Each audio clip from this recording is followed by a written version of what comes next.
and then we match them with hiring partners or companies who reserve the right to hire from this pool of verified, we call them champions at the end, but people who make it through the gauntlet. So if you're watching online, you can go to gauntletai.com.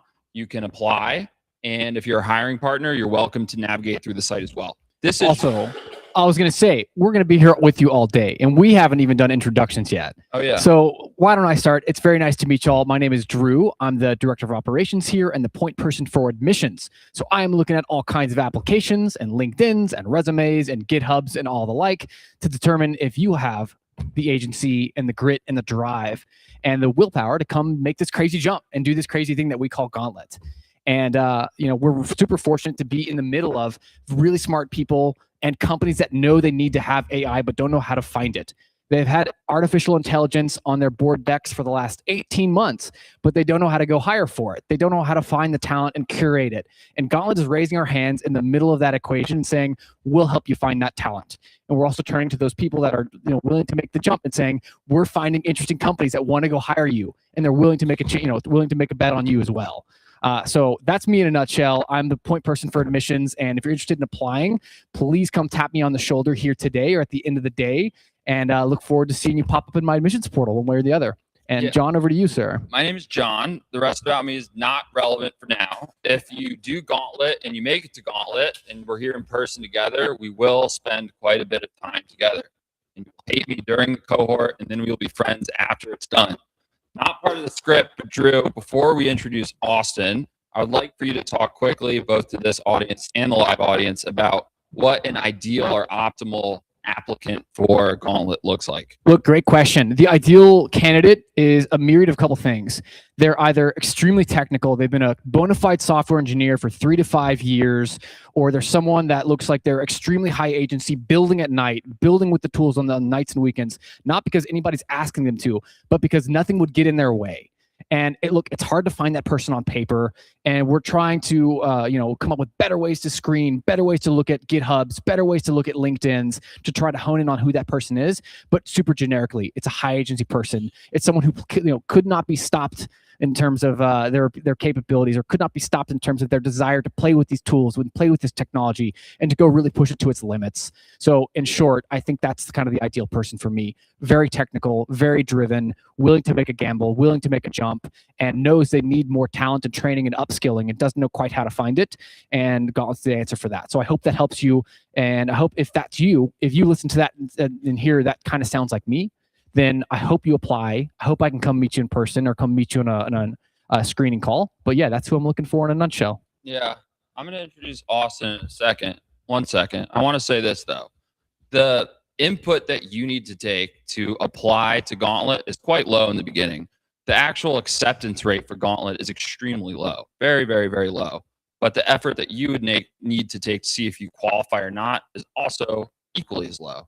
All you have to do is go apply, do a cognitive test, and if you pass that cognitive test, you move into this sort of virtual round of Gauntlet. And if you get through those first 3 extremely intensive remote weeks, you come on site. Gauntlet is always free for you. You don't pay for your travel, room and board, token spend, or food. It's always free. So if it's appealing to you, you should go to gauntletai.com right now and apply. However, I would like to introduce the CEO and founder of Gauntlet, Austin Allred.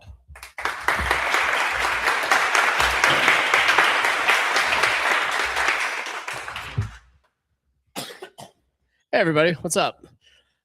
So as we kick off today's showcase day, I wanted to walk through a little bit. I know you guys are probably, the challengers that are here are probably more on the cutting edge of AI than pretty much anybody else on the planet.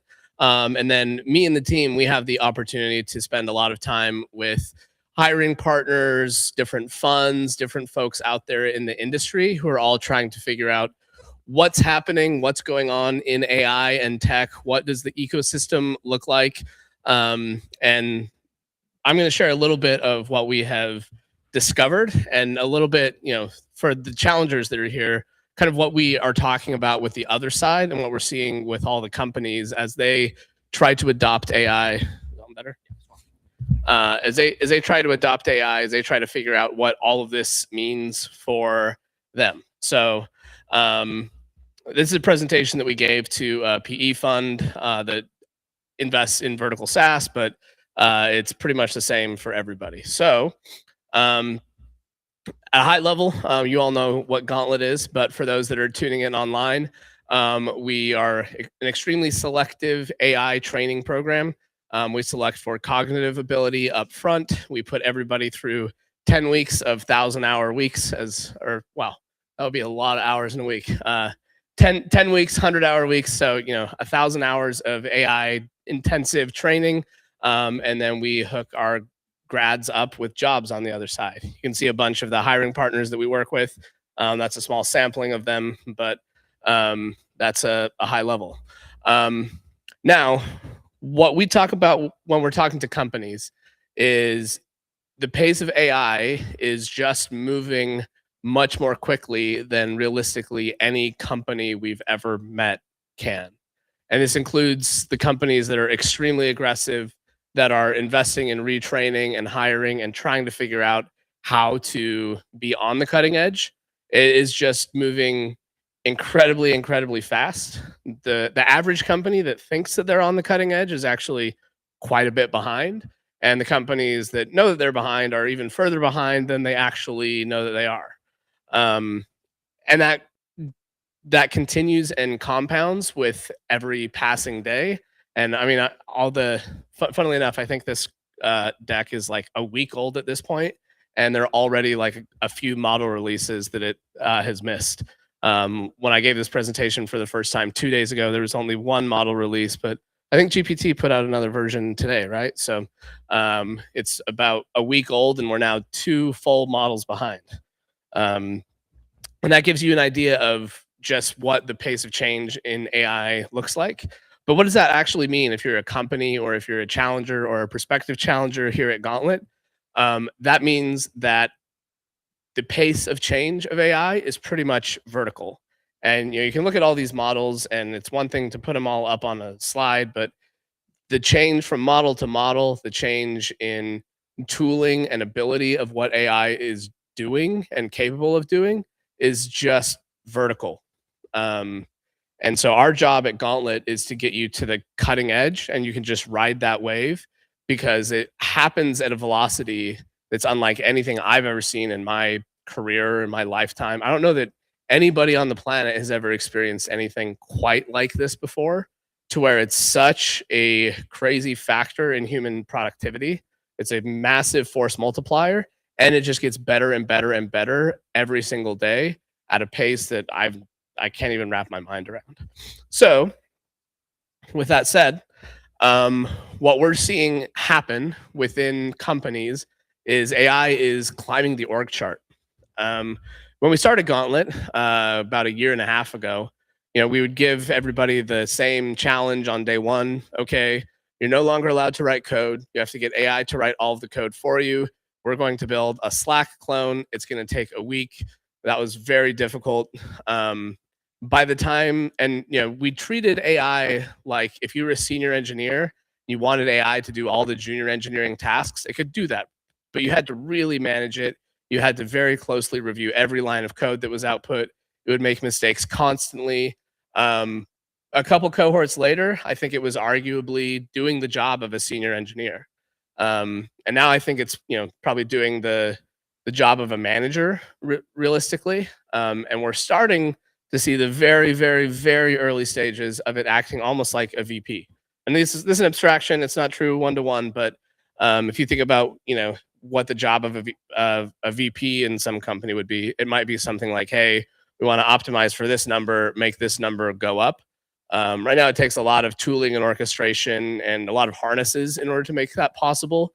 But we are seeing the first companies get to the point where they can actually say, hey, we want to improve ROAS. Now go. And AI can kick off a whole bunch of processes under the hood that makes that possible. That a year ago would have seemed like crazy science fiction talk, but it's getting there. And we can talk about the benchmarks all the time, but if you're just talking about line for line writing code, AI is better at writing code than anybody in this room. If you're looking at tool usage, it's getting better than most people in this room. If you're talking about reasoning, it's starting to get better than most people in this room. But obviously, you compound that just a little bit further. And the most important job most of us are going to be doing in the near future is going to be using AI. And that's very, very different than the way the world used to be. Now, what does that mean for the companies that you're joining? What does that mean for the rest of the world? The headcount math is very different. You're going to see much smaller companies assigned to do much more complex and difficult things. Some of your companies are already, well down that path. Some are just getting started. That doesn't mean that there's going to be massive layoffs all over the place. What we've seen more often is a company that used to be able to do one big project per quarter is now doing 5 or 6 per quarter. And we work with companies in our corporate training side, and they do that. Burn assumptions are changing pretty dramatically. So how much money you need to spend in order to get product out the door is just way, way lower than it used to be. Unless you're building a frontier model, in which it's way, way higher than it used to be. So that is changing pretty dramatically. It just makes sense now if you have leadership at a company that is paying attention at all. Every single company that we talk to, the number one thing they're thinking about is AI fluency. Who's using the tools? Who's using AI the right way? Who understands how the models work? Who understand how the harnessing or all the stuff around the models work, or the orchestration? That is becoming probably the most important skill to have. And pretty much nobody had it like a year ago. So that's a very, very different world. And there's all sorts of stuff that you can do at some companies that you can't. So understanding who the customer is, understanding what unique data and access to learning that you have, understanding what you know that other people in the planet don't is really, really important. Within Gauntlet, we talk about brain lifts, or specifically what you understand that is different from what the consensus view that's within the AI models is. If you understand that and you really leverage it and you push that all the way, you start to open up competitive gaps to where you're gaining more data, you're understanding more, and other people aren't. And so we're starting to see a few companies that are really, really running away in a way that wouldn't have been possible a couple years ago. So all of that is kind of the changing world of AI. Obviously, if you're watching this on the outside, we have 2 paths to help companies adopt that. The biggest that we work with is hiring. So we find engineers, we train them up, we make sure that they're on the cutting edge of AI, and we enable you to hire. So go to gauntletai.com and you can hire. And if you want us to do training internally at your organization, we can do that as well. We have different offerings where we can fly people out to Austin and train them. We can send people to you and train them. We can do all sorts of stuff. So let us know if that is of interest to you, or DM me on X. And as I look at all of this from the perspective of a company that's just trying to build stuff and do meaningful stuff and solve problems, it's very easy, and it has been really the right move in the past, to just ignore technological innovation and stick with what was true 2 years ago, and just don't get distracted and keep your head down. That was the right move a lot of the time a little while back, and it's no longer the right move. That's a path to death and redundancy and getting replaced.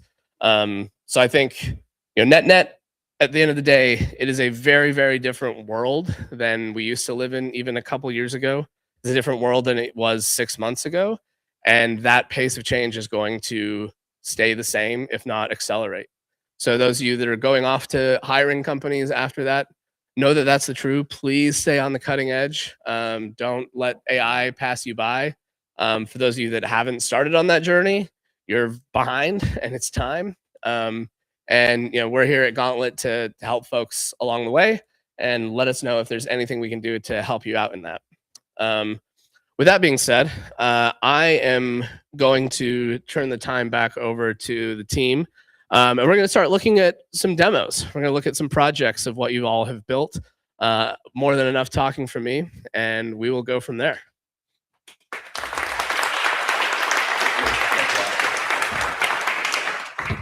All right. Thank you, Austin. Up next, we're going to dive into demos. And what this really is these are demos put together by people that have completed the program or on the final weeks of the program. These are capstone projects. And a few people get together, pick a topic, and go really hard at that topic and try to build a product, build something small that looks like an MVP for a real company. What else can I add to that, John? So at this point in the program, you're already 800 to 900 weeks in. Like, I know the faces I don't recognize in the audience. You can probably recognize people who look super exhausted next to you in the audience. It's because they've been at Gauntlet this whole time. So one of the early Gauntlet grads, this guy over here, Lamar, he started this company called Texas Sports Academy, which I think, correct me if I'm wrong, is the fastest growing school in all of Texas. He said yes. Okay. So Gauntlet grads have a history of, can you fix this mic, by the way? It's fine for right now, but I just don't like that. Gauntlet grads have a history of finishing the program and then absolutely dominating afterward. You should talk to this guy after too. Talk to him about his experience. So just to level set with you all for today, all these projects have been initially ideated on and built in the last week. So just to provide some context, like if this was the state after a year of development, you might be like, this isn't super great. But given that all of this was done in 1 week, it's pretty impressive. The core 2 metrics to shoot for during this capstone were either 100 GitHub stars or paying customers. So teams could go down either of that path. So, and when you think about those 2 KPIs or those 2 metrics, you can accomplish that in a many number of ways, right? Correct. You could spend budget on advertising. You could build a small thing and try to make it go viral on X or Twitter or another social media platform. There's a number of different ways to reach that goal or reach that KPI, but those are the KPIs. We've had these small teams come together, pick a topic, go hard on it, and try to get one of those goals. And so again, just to reiterate what John's saying, these teams have had just a few days to really crank and work on this thing. And so we hope it's interesting. We hope you'll evaluate it as a seed of an idea and a jumping off point for an idea or a company or a project or something like that. And with that, I think we're ready to turn it on over to our first team of challengers. Yeah, the first team has I don't want to dox them really too much, but they have a strong security background. So their product is within that realm of identifying like legitimate business use cases with respect to like, growing demand for AI. So let's give a warm welcome to Team Cephii.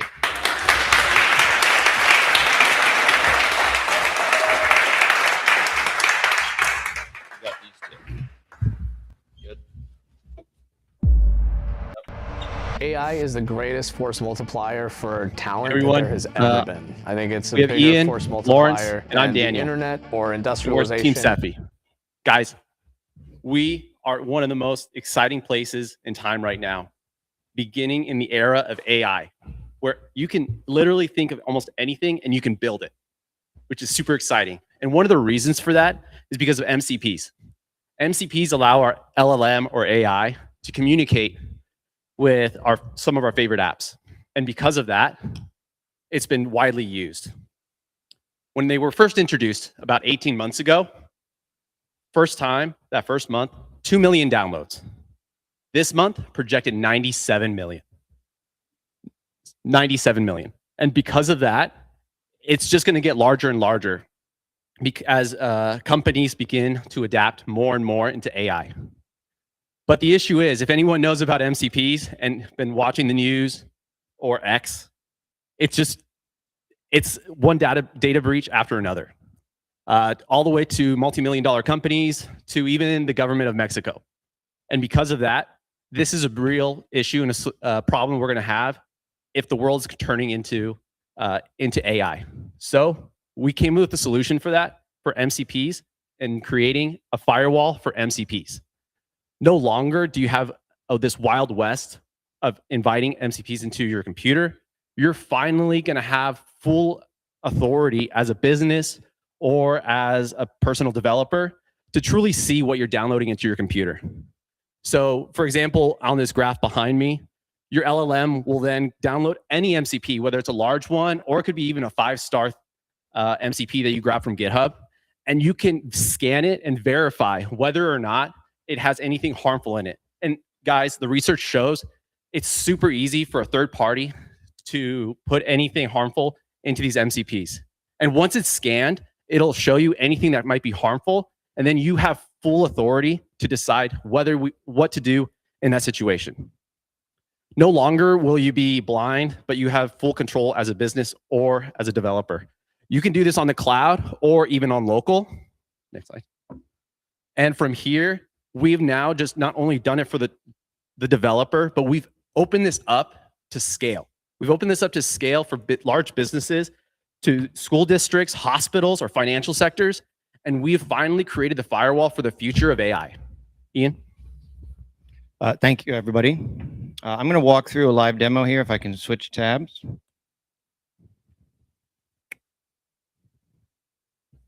So what we've created is, as Daniel said, is the firewall for MCPs. It's essentially a security layer.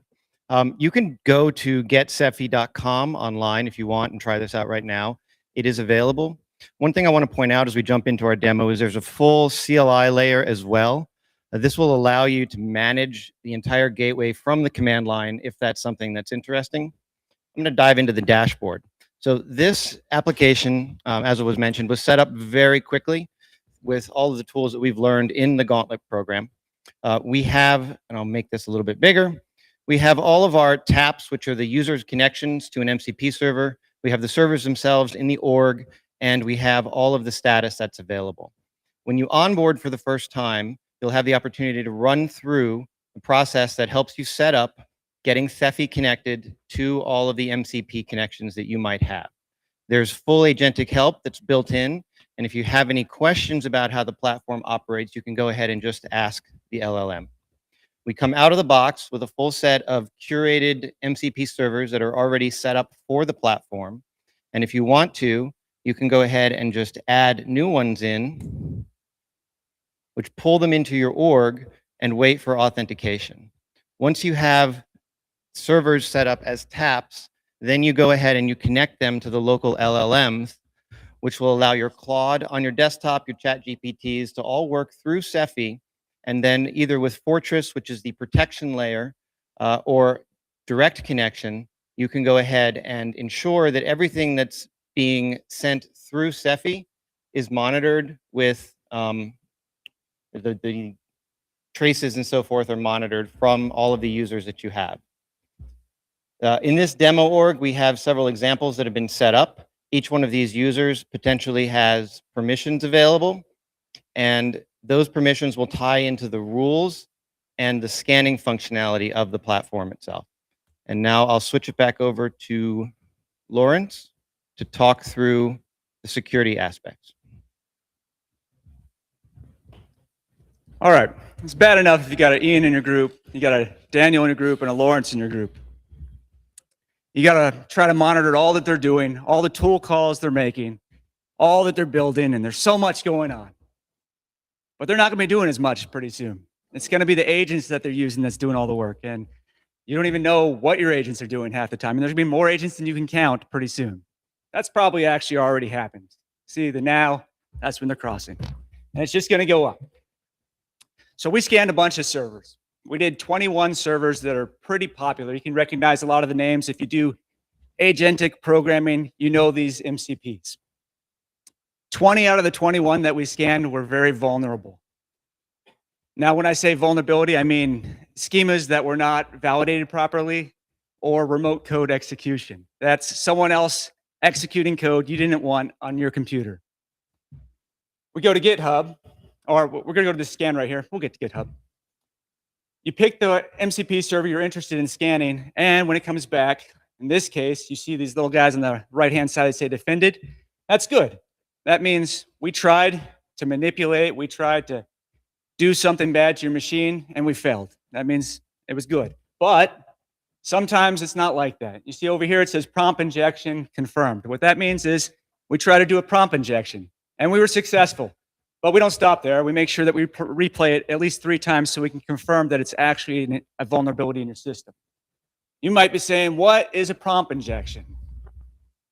That's when your little guy goes out there to find something from the internet and comes back with what he's supposed to, but comes back with a little bit of extra. That little bit of extra is poison for your agent.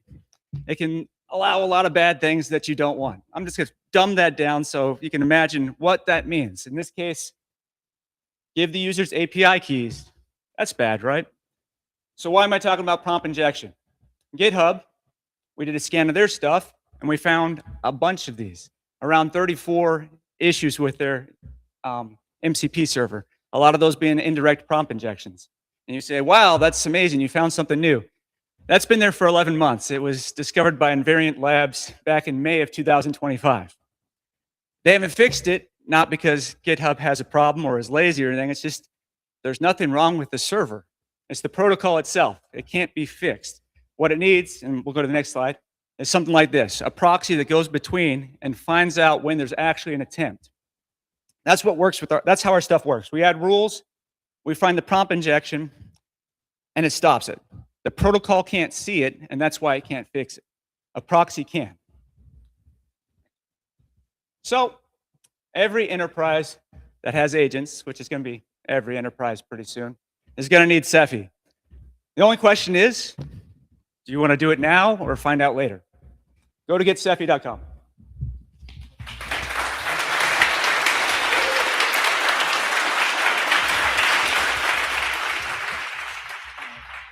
Good job, guys. All right, you're not going anywhere. Oh, yeah, you're stuck. Also, note this camera live stream. You went somewhere out of the view. Also, people who are in the back there who want to come sit, you're welcome to come sit. So don't clog that. Questions. We'll do like 2 or 3 minutes of questions per demo, depending on what people want to ask. I gotta go give you the mic. All right, give her the mic. Thank you. First of all, congrats on making it this far.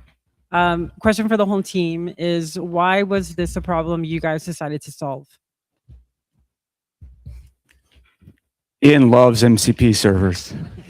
I do not like the protocol at all. I'm much more of a terminal person. I understand why it exists, but I see it as a lot of people are just vibe coding MCP servers on top of what really is more secure APIs. And I think that there's just fundamental problems with the protocol itself, and as Lawrence talked about.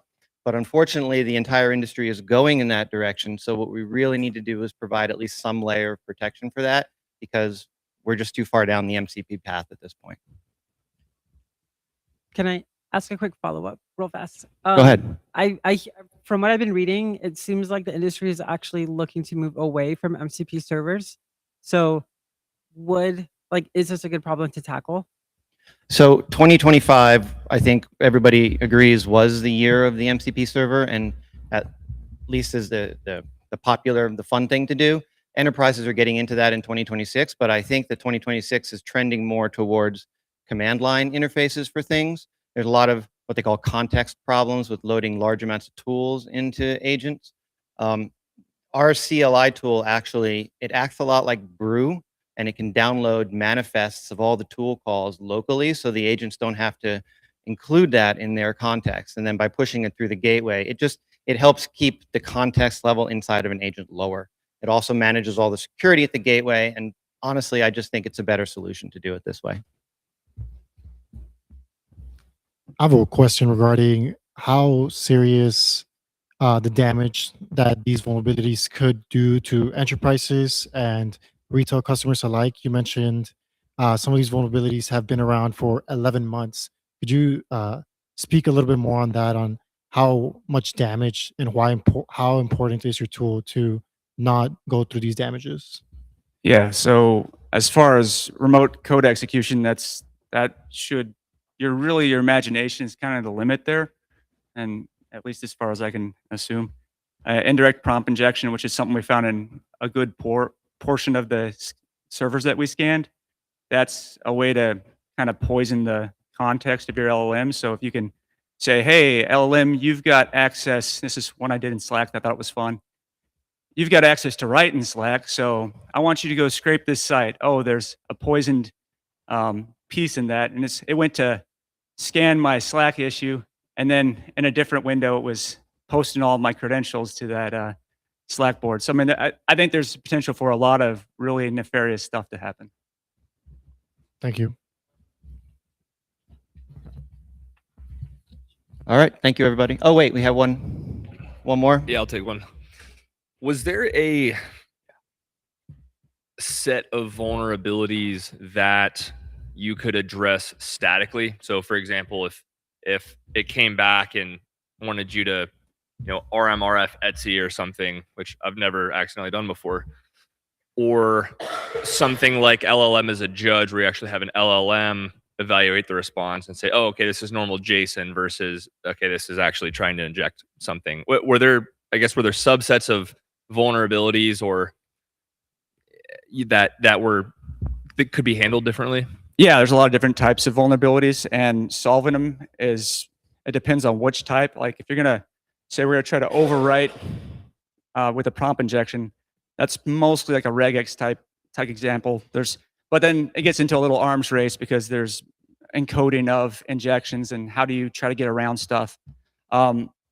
Using the LLMs is helpful in some cases, but we found that through obfuscation of whatever payload we were putting in, most of the LLMs actually would fall for at least one of the ones we had. I think Opus held up to about all of them except for one of the encodings that we used.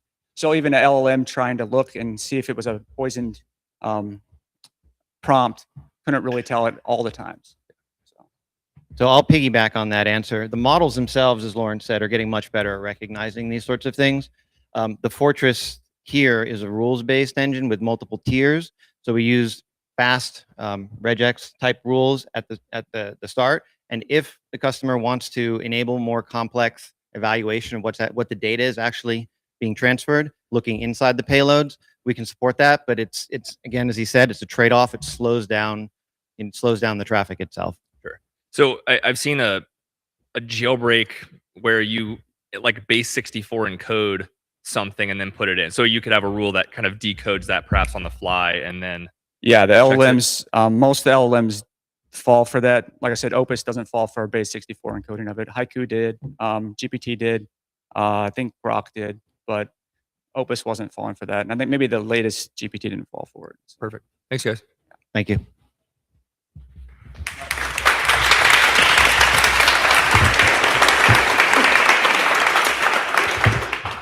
All right.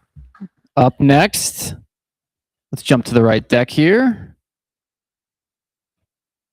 Or the right starting point, rather. All right.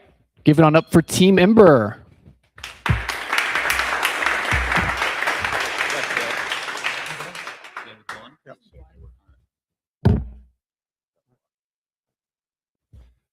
Hello, everyone. My name is Damien. This is Cien. This is Joe. And this is Cade. We are Team Ember. We have built a phonics-based literacy app for teaching children how to read with a special emphasis paid towards children with dyslexia. So I grew up dyslexic, and it caused a lot of problems for me. And dyslexia is actually hereditary. So my children are more likely to have dyslexia than the average population. So this is a very important application to me personally. And I'm not alone. 1 in 5 children is actually dyslexic to varying degrees, some more easily compensated than others, as well as 70% of US 4th graders are actually reading below grade level. So it's now more critical than ever to have apps that can help with this. But there's good news. If intervention is done at age 5, there's a 95% chance that a child can reach grade level and maintain that throughout their entire educational career. But if they are only receiving this help at age 9 or older, that ability drops down to 25%. I'd like to explain a little bit about how dyslexia works, just so you have some context. Normally, we look at this symbol and we think of the letter A. But in reality, in the English language at least, this encodes 3 separate sounds. It's A as in bay, ah as in father, and ah as in bat. And dyslexia is a cognitive processing deficiency when translating between the symbolic representation and the phonetic sounds. So a child who's dyslexic may read this as a, or so it'd be bait, or an as in bot. So we've built this app in order to help reinforce the proper phonetic encoding. And I'm going to hand it off to Cade to discuss the science on that a little bit more. Hello. So as Damien mentioned, dyslexia is a language processing deficit that affects speech, reading, and writing. So it's not only visual. Additionally, research shows that individuals with dyslexia need about 10 times more repetition in order to acquire a new language skill. And they also have to reach a much higher level of mastery before proceeding on to the next step in language processing. And so with that, we took 100 phonics based lessons and paired that with a live speech recognition model to give a tight feedback loop between what the student is saying and what the model perceives it, so that it would catch those differences between saying a and ah. And I'll give it to Joe for a demonstration. How are you doing? I'm just going to give you a small slice of what we've built. The scope of this is so deep and complex that it's not possible to demonstrate in such a short amount of time what we've actually done. So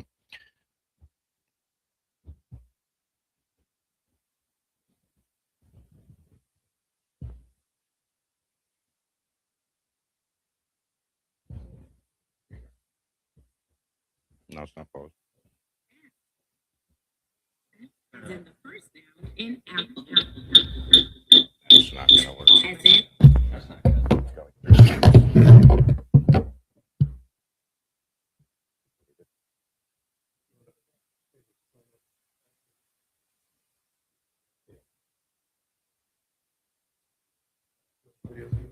I know. There you go. the air comes out.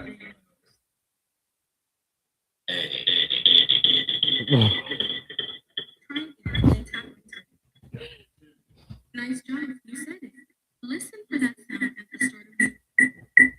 Aside from the echoing there that's going on with our sound glitch, you can see that it's a repetitive reinforcement learning system.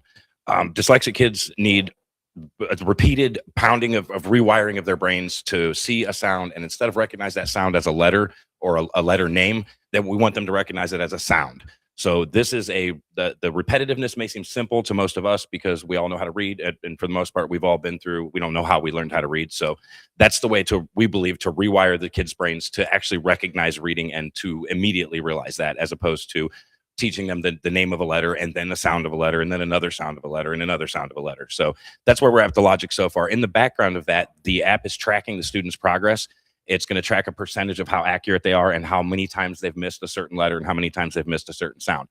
As those compound on each other and they build these different sound combinations, the sound combinations exponentially build their understanding of different words and ability to put words together.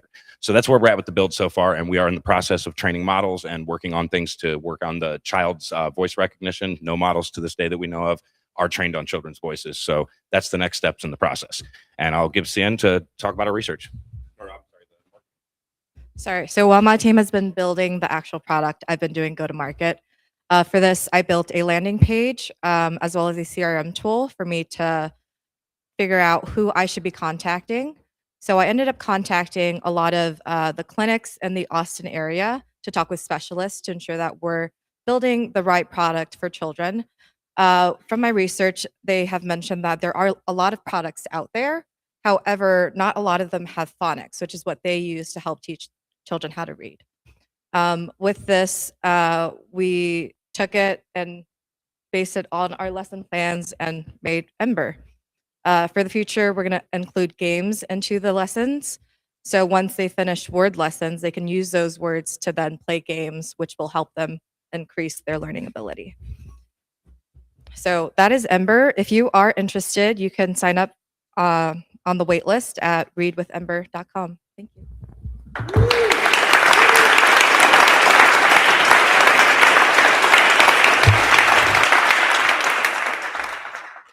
So we'll take one or two questions, but first, something that we didn't demo live today, and I think it's kind of the crux of what you guys have built, is sort of like the audio to audio like model recognition. So like if I make the ah sound, I want to know how precisely that sound is against like the target sound for what you're doing. So you can have sort of the efficiency of a one-to-one tutor, but through the lens of AI, and that itself is scalable. So I know you both were building that. So can you just talk about that a little bit? Yeah, so we have the goal of basically fine-tuning models to be able to recognize the quality of the phonetic pronunciation that a child has. So in real time, a tutor will generally say, okay, like you've just said the word bat as bot or bay or bait. Actually, it is at, and reinforce that, and then have the child repeat it back to them. So in the fully fledged version of the app, it will do that feedback in real time and basically prompt them if they mispronounce something or misread something to repeat it and get that reinforcement on what the proper pronunciation is with feedback like a tutor would provide.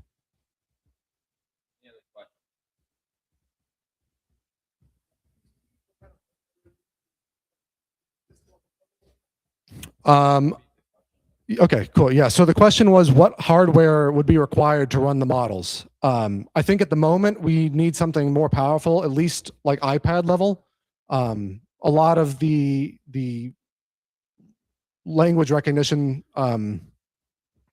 models need some more processing power than something like a phone could provide at the moment.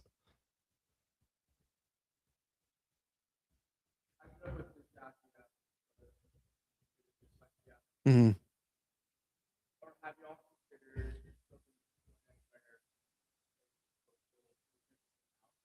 Yeah, so that was a feature that we had in our backlog of basically playing videos of somebody actually saying the sound with, together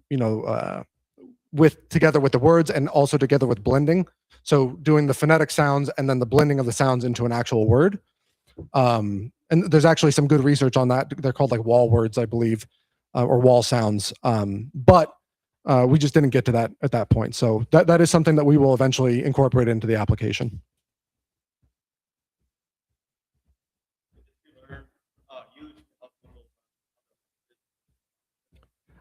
I think that there is some potential for using this for pronunciation in other languages and potentially dyslexia in other languages. But I think English is the language that has the most research at the moment. So that would probably be where we start, and then use the learnings from that to go into some of the other languages. Because I think, like I was looking into it, and Chinese has dyslexia as well, but it's very different from the way that it presents in more Latin-based languages. All right, I think that's all the time we have for questions. So thank you very much.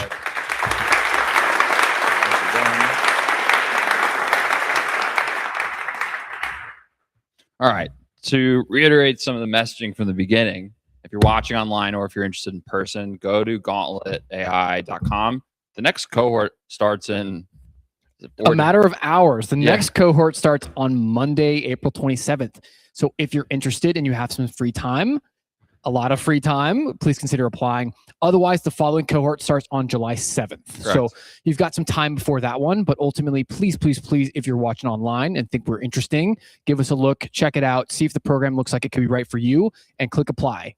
It's a pretty quick process, and then hopefully I'll see you pop up in my admin portal. Should we talk about what's next here? We should. Let's do it. All right. Up next, we're going to do a quick industry spotlight with our very own COO, Brett Johnson, and a hiring partner to talk about a bit more about how Gauntlet works. Not just a hiring partner. Patrick is everyone who comes through Gauntlet. Not just a hiring partner. Patrick, what do you mean? Dude, Patrick, and I'm going to let him tell you more about himself, but Patrick literally still works like 100-hour weeks plus. So Patrick is the general manager, meaning like he holistically runs the Super Builders development shop in Austin. Super Builders is the technology arm of Alpha School. Alpha School is the learning platform that powers Texas Sports Academy and a bunch of other nationally very rapidly growing schools, both online and in person. Brett, one of the C-suite people at Gauntlet, he's one of the core reasons that Gauntlet has grown the way it has. So him and Patrick are a pretty dynamic duo.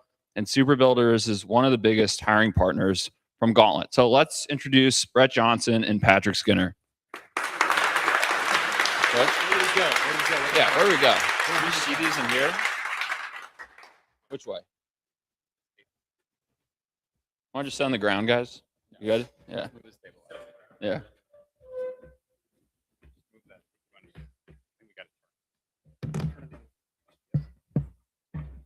Preparing with the folks.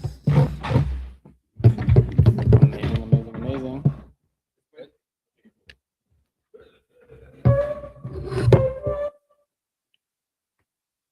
Drew, where's your mic? I got one. A little bit more.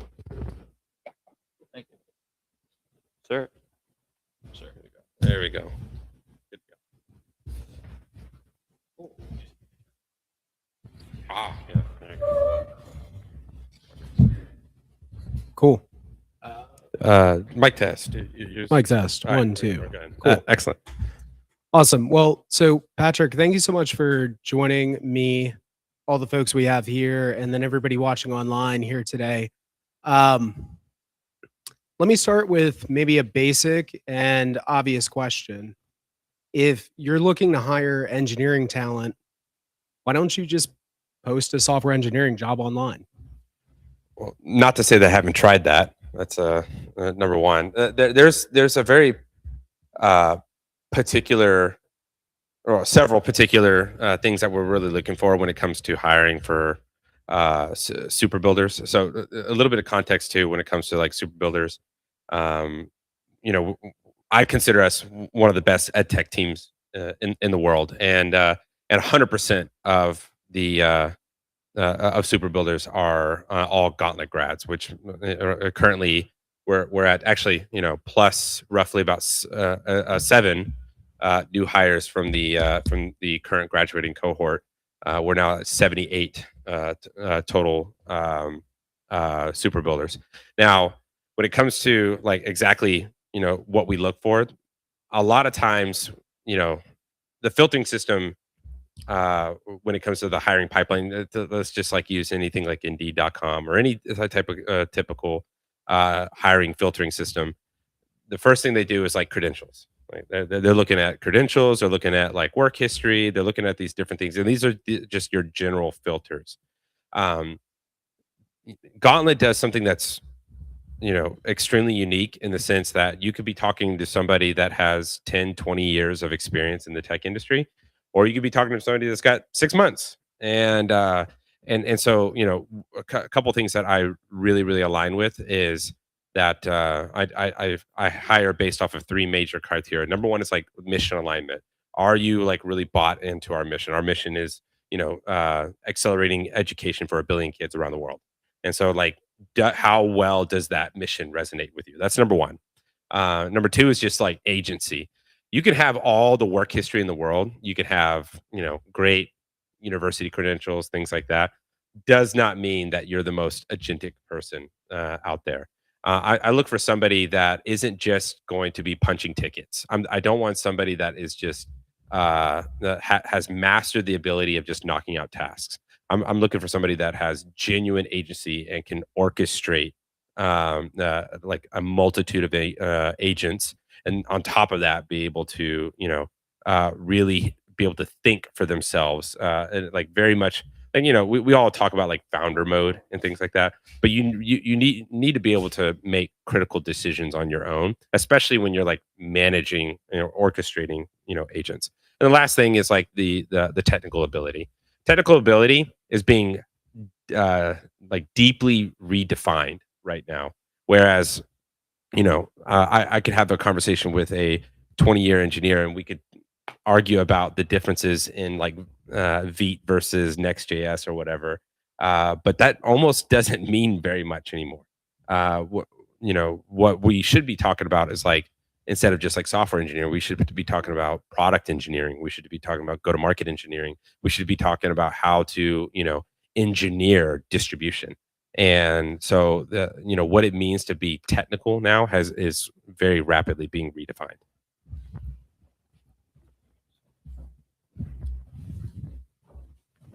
Test. Better? Yeah. Patrick, just to maybe push back a little bit, you can't find that on Indeed or any job board? I can do that, but I can't have the same experience in filtering and also have like a little bit of not necessarily say, but having a little bit in part of like what's being taught and what are they learning and and being able to talk to Gauntlet staff and seeing who is really aligned with my exact mission, getting to actually send them specific projects and seeing physically what they do with those projects and everything, getting to be part of conversations, getting to know them and things like that, being inside of the building. It's a completely different experience, and which is probably the most interesting thing too. Is like I can sit there and do job posting. I can hire third party recruiters and things like that, and for what it costs me to hire like a third party recruiter, I'm getting significantly more, as well as like more touch points when I'm working with Gauntlet. So, but the biggest thing is like, I don't want to recruit, because at the end of the day, a recruiter is just another, it's another filtering system, and I'm not looking for that. I'm looking for humans.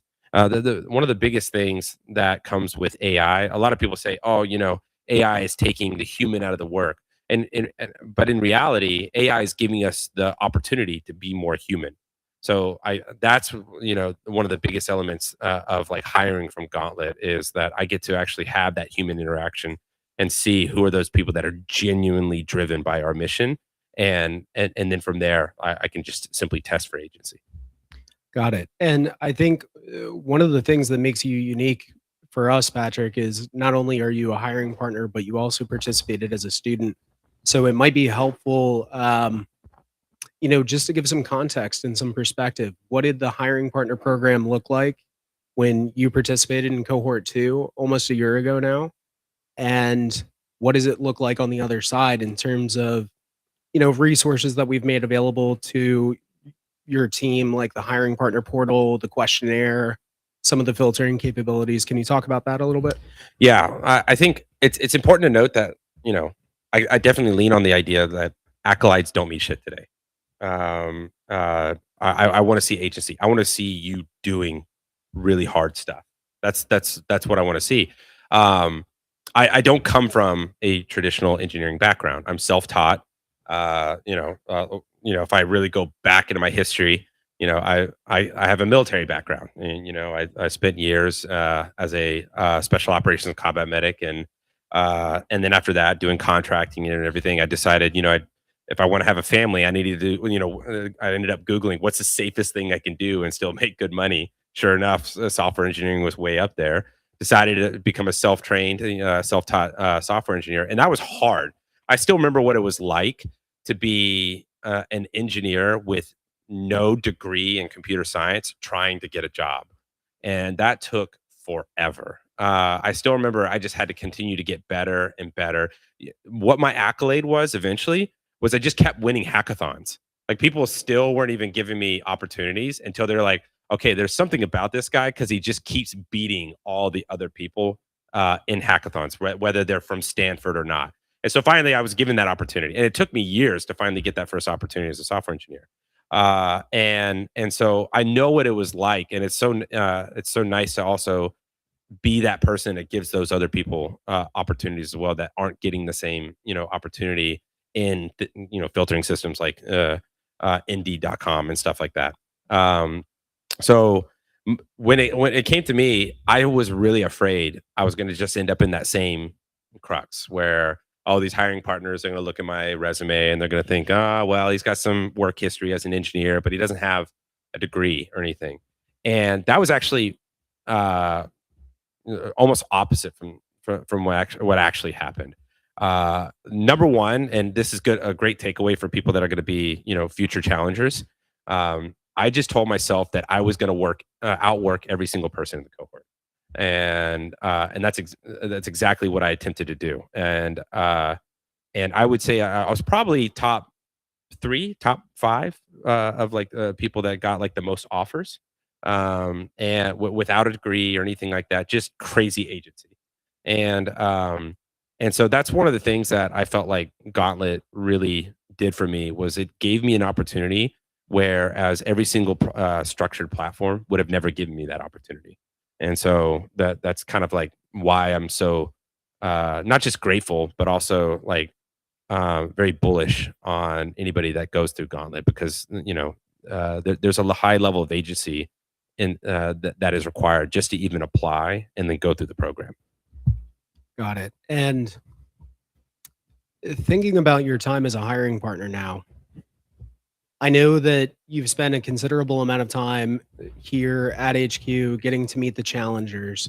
But when it comes to things like our admin portal, like the insights into the projects that the challengers work on week over week, how helpful is that to assess someone's ability really before you go ahead and dedicate 30 minutes or however long to an interview?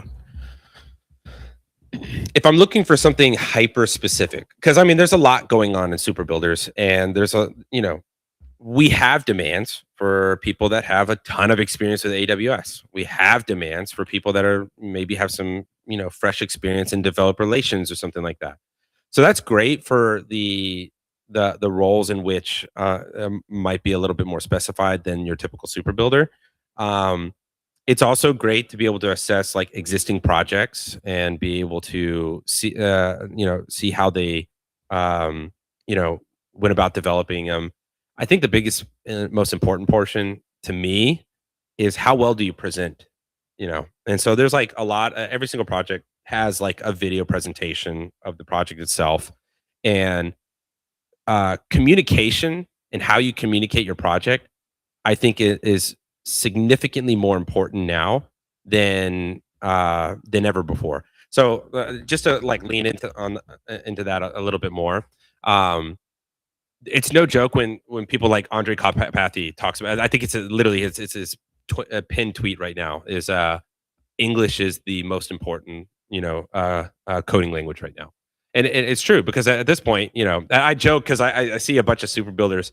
We have like this big open office area. It's some people are upstairs doing kind of the same thing, and they're like whispering to their laptop because they're doing their prompt, and you look ridiculous, but it's true. Like it's as ridiculous as you look. It's prompting faster, and the AI is getting significantly better every single day in understanding human communication. And so you yourself need to be better at how you communicate what you want, both on a technical and a non-technical level. And so those videos, I watch almost every single one of them because how you communicate is significantly more important than what you actually build. Got it.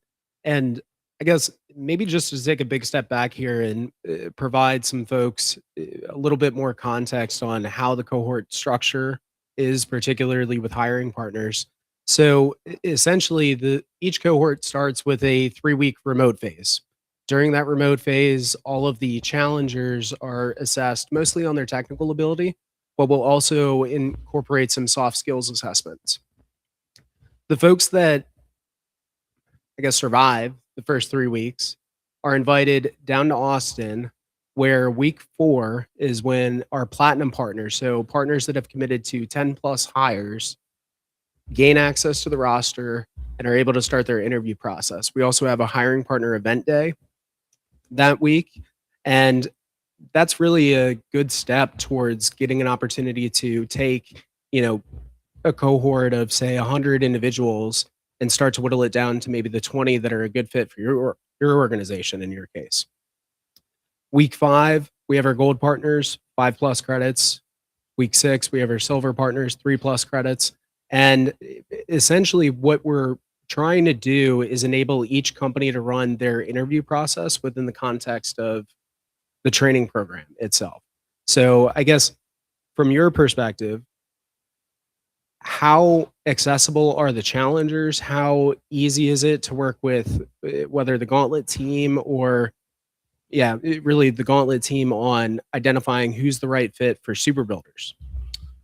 From the partner aspect of like access, I mean, as a platinum partner, I feel like I just need to call ahead and be like, hey, I'm showing up and I'm going to talk to some individuals that maybe they did one of the partner projects and I want to talk more about the project, talk more about what their interest is, and do additional interviews, things like that. I feel like I kind of have like this open door policy for myself, but obviously, calling ahead and just letting people know. Yeah, I mean, it's very, very accessible for us, and I have the free ability to just walk the floor and look over at people's screens and talk about what they're working on, talk about pretty much anything. And there's been several times in this cohort where I've been all the way to like midnight, 1 or even 2 a.m. just talking to cohort members as they're working on their projects. So access is probably not necessarily a limitation when it comes to being a partner. Sure. And I guess as you've seen the program continue to grow and expand, I guess can sometimes feel a little bit more competitive than it has previously. But do you still feel like Gauntlet is bringing the right individuals through the program as challengers for super builders to meet their hiring goals? Yes. Yeah. We've put out many offers and everything, and I think I'm pretty sure many of the cohort members here can also reflect or vouch for this. I don't do a lot of interviews. I'm one of the things I still remember my I won't say what company it was, but I did 9 interviews one time for a role, and I think it was over like a 2-month period, and I'm just like, this is the most grueling and like ridiculous thing ever, and I feel like it is just completely like, and this is mind you, this is like while AI is like started to become like a bigger thing, and I'm sitting here going through this process, and I'm just like, there has been like 2 model releases since I started this whole interview process. And like I have now updated my engineering process twice since like this whole process has even began. And so I've for people that I'm just extremely sure on, you probably got 1 interview with me. And if people that I just want a sanity check, you got 1 interview with me, and like and maybe one of my team members.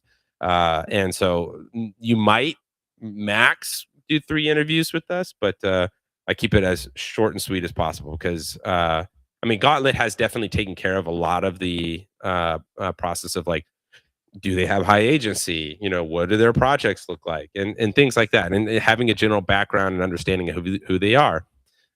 So it does allow me to like really bypass all the necessary like one day like 8 or 9 interviews or whatever that some companies do, and I prefer to keep it have a really great like gut check and vibe check and decide, okay, I feel like this person's a good fit within 1 or 2 interviews. Yeah, I mean, making a hiring decision, especially on someone $200,000 a year, that's a lot of money. After 1, maybe 2 interviews, that's crazy. But I think it kind of speaks to the level of trust that you've placed in our team to do that upfront vetting. So, I mean, you've mentioned agency a lot. I don't know if we've touched on the cognitive assessment piece at all, but I guess how important is that for your team in particular in making decisions? For like doing our cognitive assessments and stuff. Yeah. So I mean that is really important to us. We for context, you take a CCAT and getting into Gauntlet, and then one of the final things we do into getting into super builders is you take a PC cat, which is just a proctored version of that CCAT.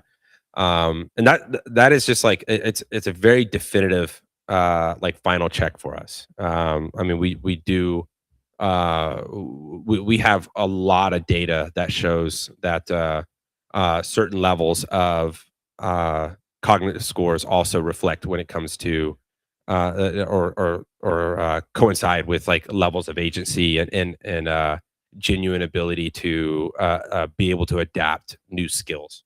So something I talk about a lot is one of the most important skills that you could have today is not the engineering skills. It's not like communication skills. It's the ability to develop new skills and offload old skills.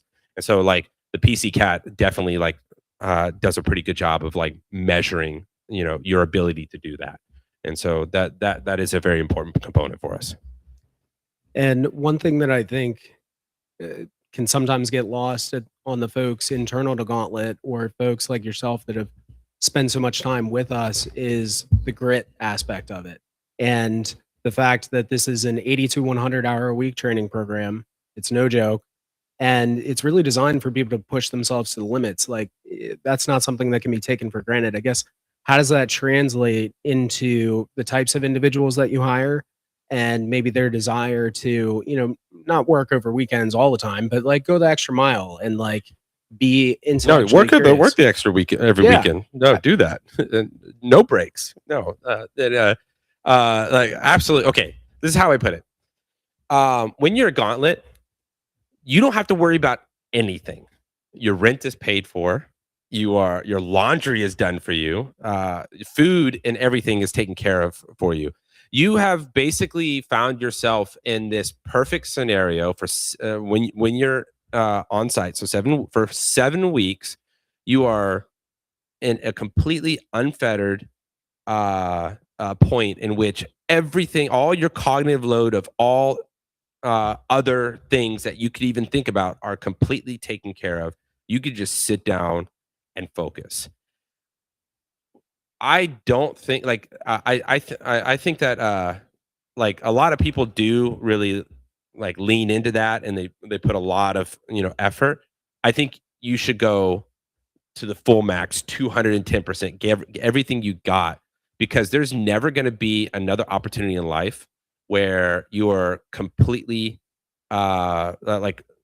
separated from all of your daily requirements of preparing your food, doing your laundry, caring for your home, paying for your home, things like that. You don't have to worry about any of that. And trust me, when you go through Gauntlet and then you graduate, I give it 2 weeks and then you're like, shit, I just want to go back to Gauntlet. Like I'm serious. Like like you guys still haven't even gotten rid of me. I'm just like, I just became a manager just so I can just like physically be here, because you could just sit here and not have to worry about anything and grind your face off. And if you genuinely care about like becoming a top level engineer and like being part of like, let's be real. What's happening right now is absolutely historical. And we all have an opportunity to be part of that. Like everything that's going on. I mean, we're talking about like trying to become multiplanetary, and we're talking about every car being electric, and we're talking about all of these crazy things going on. AI, AGI, all this stuff is going on. And you have the perfect opportunity right now in Gauntlet to somehow, even if it's a small part, to be part of that. And to do it in a moment in which you are completely undeterred by the typical things that you typically have to worry about in life. There's no other better opportunity than that. So yes, when people you say like, work your weekends, not every weekend. No, work every damn weekend. I'm serious. Like work every weekend, because you'll never get this opportunity back. Grind your face off. Do the hard shit. Like when people present, oh yeah, should I do this project? 99% of the time I said it's not hard enough. I'm serious. Do the hard thing, because no other opportunity. You will never have another opportunity to just work from 8 a.m. to 3 a.m. and maybe get like 4 or 5 hours of sleep and do it all over again the next day. You'll never have that opportunity ever again. So do it while you're here. I guess just point of clarification, was talking about working weekends once you make it to the other side, but that's okay. Oh, if that's my what bad. Super Builders rocks. Sorry. Like, no, I got my kidding. soapbox for a second. Yeah, no, you're good. You're good. I saw the energy come out. Random question. Why in the world would anybody consider a master's degree program in computer science over this? Why would you? Yeah. I can't think of one. Because let's be okay. All right. Let's just talk about like just university as a whole.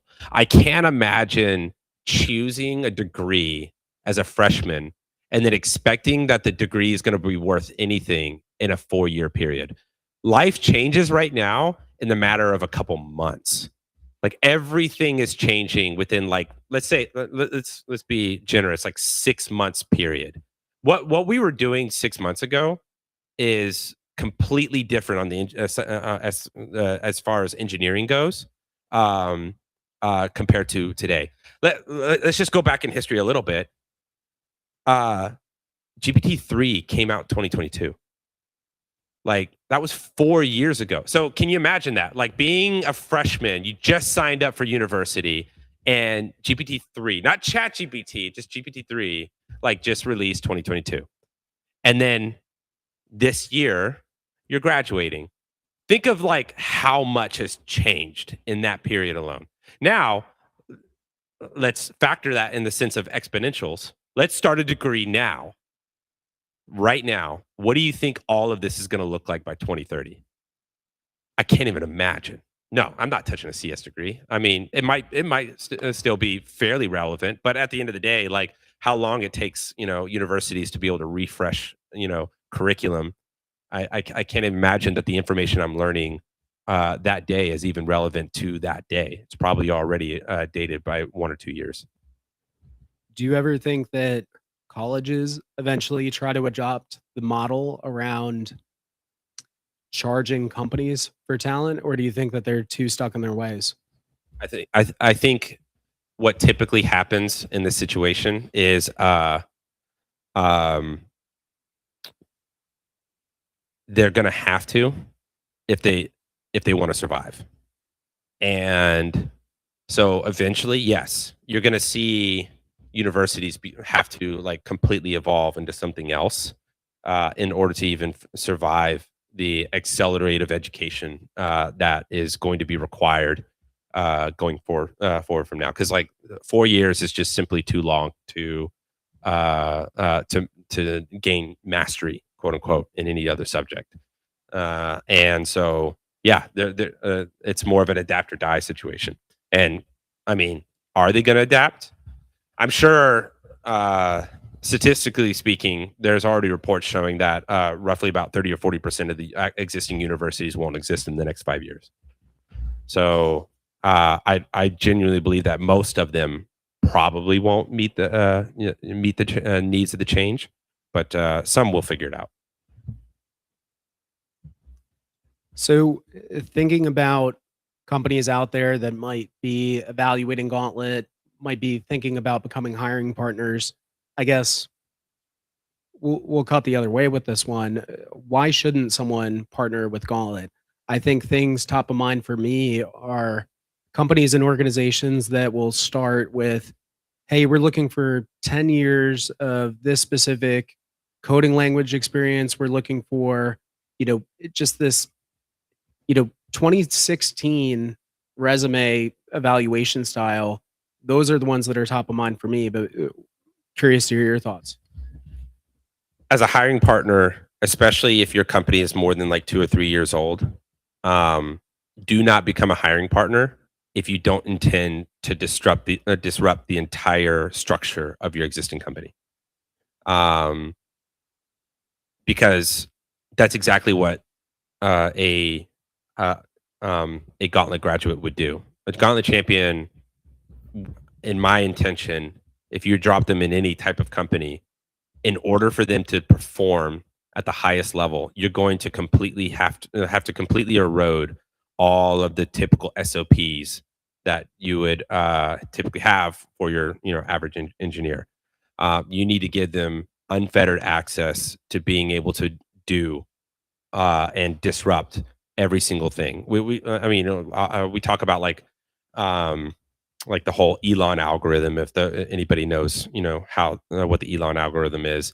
But one of the biggest things that you start off with, and I make sure that all of my engineers on my team do, is always question the process. Question why that process exists or why that SOP exists, and then try to remove every single bit of process that you can. And if you're not, replacing at least 10% of those processes back into the algorithm, then at that point, then you're probably not ripping out enough. And then after that, just optimize and then automate. And if you're a company that's like, oh no, you have to follow these SOPs, you don't want a super builder, because you'll drive each other crazy. The super builder, sorry, not a super builder, but the Gauntlet grad. My bad. And but a Gauntlet grad will very much, in order for them to be very successful in your organization, you need to give them unfettered access to be able to build things and build things fast and question all of the standards. Got it. So, not entirely sure how much time we have left up here, but do you mind if we open it up to Q&A? Yeah, go for it. Cool. Anybody in the audience have any questions about hiring from the program, some of the learnings that Patrick's had, or any of the folks online that want to bring up any questions? I guess I was that boring.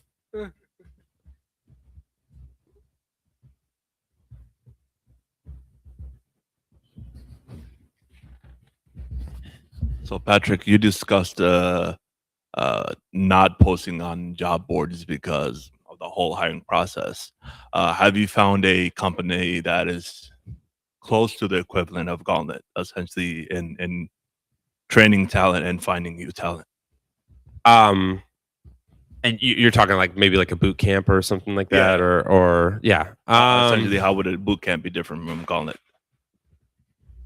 So okay, some of the big things that happen with Gauntlet that that I think only have existed in a couple of different places, and I wouldn't say the ones the one that I'm gonna probably bring up isn't a boot camp or anything, but one of the big things is like being physically on site is like a massive unlock. The fact that I can like sit next to somebody, look at their screen, and be like, wait, hold on. Why are you using this agent that way? And then just like have a debate as to why one person is using Gemini 3.1 for this specific task versus, you know, whatever other agent they think might be better for that task. That doesn't happen in like this like remote boot camp atmosphere. And the fact that you have this ability to like synergistically learn from each other and learn together is a massive unlock. So the only other place that I'd say that I would I've probably not learned as fast from, but having the ability to learn within, you know, a physical ecosystem like that, it's probably Network School, Balaji Srinivasan's thing in Forest City, Malaysia. I spent a couple of months down there, and I'm still very, very close with the people. I was in the very first cohort. I'm very close with all my cohort one members, and those connections I find extremely valuable. But when it comes to like actually like job placement and things like that, and actual legitimate training when it comes to, you know, AI engineering, there's nothing that exists that's like that's like Gauntlet at all. So it sounds like my options are Malaysia or Austin, Texas. Yeah, kind of. Okay. Yeah. Cool. Yeah. Like a remote island too. Yeah. Sounds cool. Yeah. I guess just to touch on that point a little bit, I think that one of the key differences between Gauntlet and a more traditional boot camp is we're not a 0-to-1 training program. Ultimately, we're looking for folks that have existing skills that are looking to accelerate themselves. And then on the participant standpoint, I think it's a pretty unique opportunity, and all the challengers can attest. Staying in an apartment that's paid for by someone else for 7 weeks to worry about nothing besides learning and practicing and getting better at your craft, that's a unique opportunity. And I think that, you know, all of the incentives here are truly aligned. It's a high bar to get into the program. It's a high bar to complete the program. And ultimately, that's what our hiring partners are looking for. So I think organizations that are looking to add volume at the same clip that they did, you know, during the 0% interest rate days, everyone remembers how fun that was. You know, there are other boot camps out there for them, but I think companies that really want to truly define how they're building software should consider Gauntlet. I think a bear signal is if I can see the curriculum like 6 weeks or earlier from the start of the boot camp or whatever, it's probably not a good program. We actually don't even talk about the curriculum or anything in Gauntlet until you guys really start. And the reason why is because the shit changes fast. And we don't want to sit there and say, oh yeah, we'll teach you these things. But in reality, like AI changes so fast that we want to make sure that we're teaching whatever is literally the most cutting edge thing at this moment. You know, Carpathia Auto Research wasn't even a thing until halfway through the Gauntlet, but we started talking about it with the Gauntlet members and stuff. So yeah, that's a big component too. So Patrick, not to put you on the spot here, but how many days ago did Cloud Design come out? Was that a week ago? If that. Yeah. And my favorite part is that's already incorporated into the curriculum that starts next week. Yeah, exactly. As a matter of fact, I didn't even know how to use it. I just set it up, and I had to walk over to Ash and be like, "Hey, I know you're using design. Can you show me how to do that?" And that's the nice thing. It's like I'm physically here. I can walk over to somebody that I know is using the latest and greatest tool and say, "Hey, show me how you did that," so that I can like replicate it or write a doc and share it with the rest of the team. And remind me, but when you went through cohort 2, I think Claude Code had just become a thing. Is that right? It was we just got 3.7 to 4. Like we started off at 3.7 and then we got 4. So yeah, like it was a slightly better version than like what cohort 1 had, which was 3.5. And then Grok 2 came out like halfway through it. And then BMAD, the BMAD method, which we still talk about quite a bit, was just released halfway through our cohort. And I guess when you have time to hang out here and then you start to hear the rest of the general public start to talk about some of these concepts, what do you think the lead time is in terms of, whether it be swarm techniques or what have you? How soon do you think Gauntlet picks up on it versus the rest of the world? I've seen like 3 to 6 months, but you tell me. Oh, it's almost same day. That's like the coolest thing about being physically here and like, hey, this just released, and you're like all gathering around, you're reading the docs and trying to like set things up. When Grok 2 released, we watched the live stream, and then me and Ash went over to the corner and live streamed me trying to set up Grok 2 to like do all these things. Literally like not even a full 5 minutes after the stream announcing Grok 2 had even ended.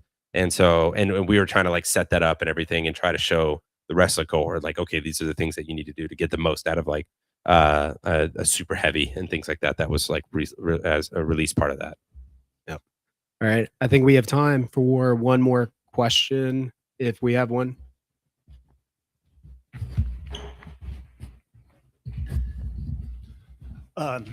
So yeah, I'm coming at this with like an atypical background as well. I don't have as much software engineering experience as probably most other people in the cohort. Did that feel like a significant disadvantage to you when you were going through the program? Or was it just like you worked through it and it didn't even matter? There's a yes and a no in there, whereas like if you were an engineer that spent a lot of time experimenting with like many tools, you're definitely kind of like ahead of the curve, just understanding maybe like the overall engineering ecosystem a little bit better. But at the same time, you're not stuck in your ways. You could try new things and almost like invent new processes and things like that. Because again, you have to remember that the new coding language is the English language, and so you're willing to try a lot of things, whereas a typical engineer with 5+ years of experience, they're going to start whatever engineering processes the same way that they've always started. And so there's a bit of an unblock on there, but there's also like a bit of a learning curve where you just have to kind of learn very, very fast some of the typical process. So like for me, I would say like I kind of have a slight advantage in some cases where I just know really, really great React design libraries. I just know that offhand because that's what I used a lot. But then, somebody that's like brand spanking new might end up like trying some brand new MCP server that I just never even thought to try because it just like maybe the announcement was weak and I just didn't think much of it. And next thing you know, their designs are significantly better than mine because I've been, whereas the libraries have been very useful to me, they've completely jumped that hurdle because I kind of fell back on one of my old ways. So I think the one thing is like, yeah, you're definitely blocked in the sense that you don't come in with a lot of like preordained information that you've just developed over time. But then you're also completely unblocked in the fact that you're just willing to try anything and everything. Cool. Patrick, thank you so much. Appreciate you as always, and we look forward to you participating again in cohort 5, again in cohort 6, again in cohort 60. So thank That's you so much. when my son is in it. Yeah. Yep. All right. Thanks, everyone.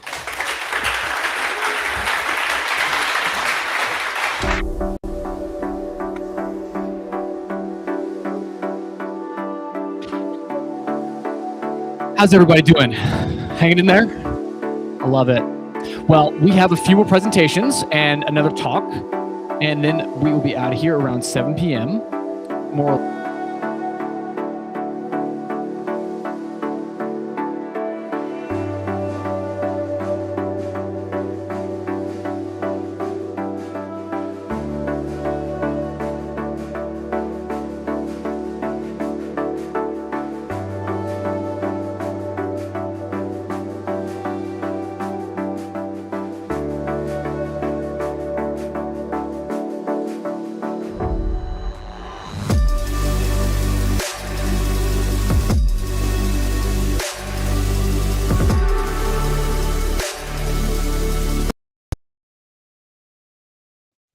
What's up, Gauntlet? Happy Showcase Day. Super excited to be here, especially following those clear-minded insights from Patrick. We're building pro athlete level injury prevention and putting it where it matters the most. We're bringing it to your kids' sports teams, to your fitness classes, even just your living room.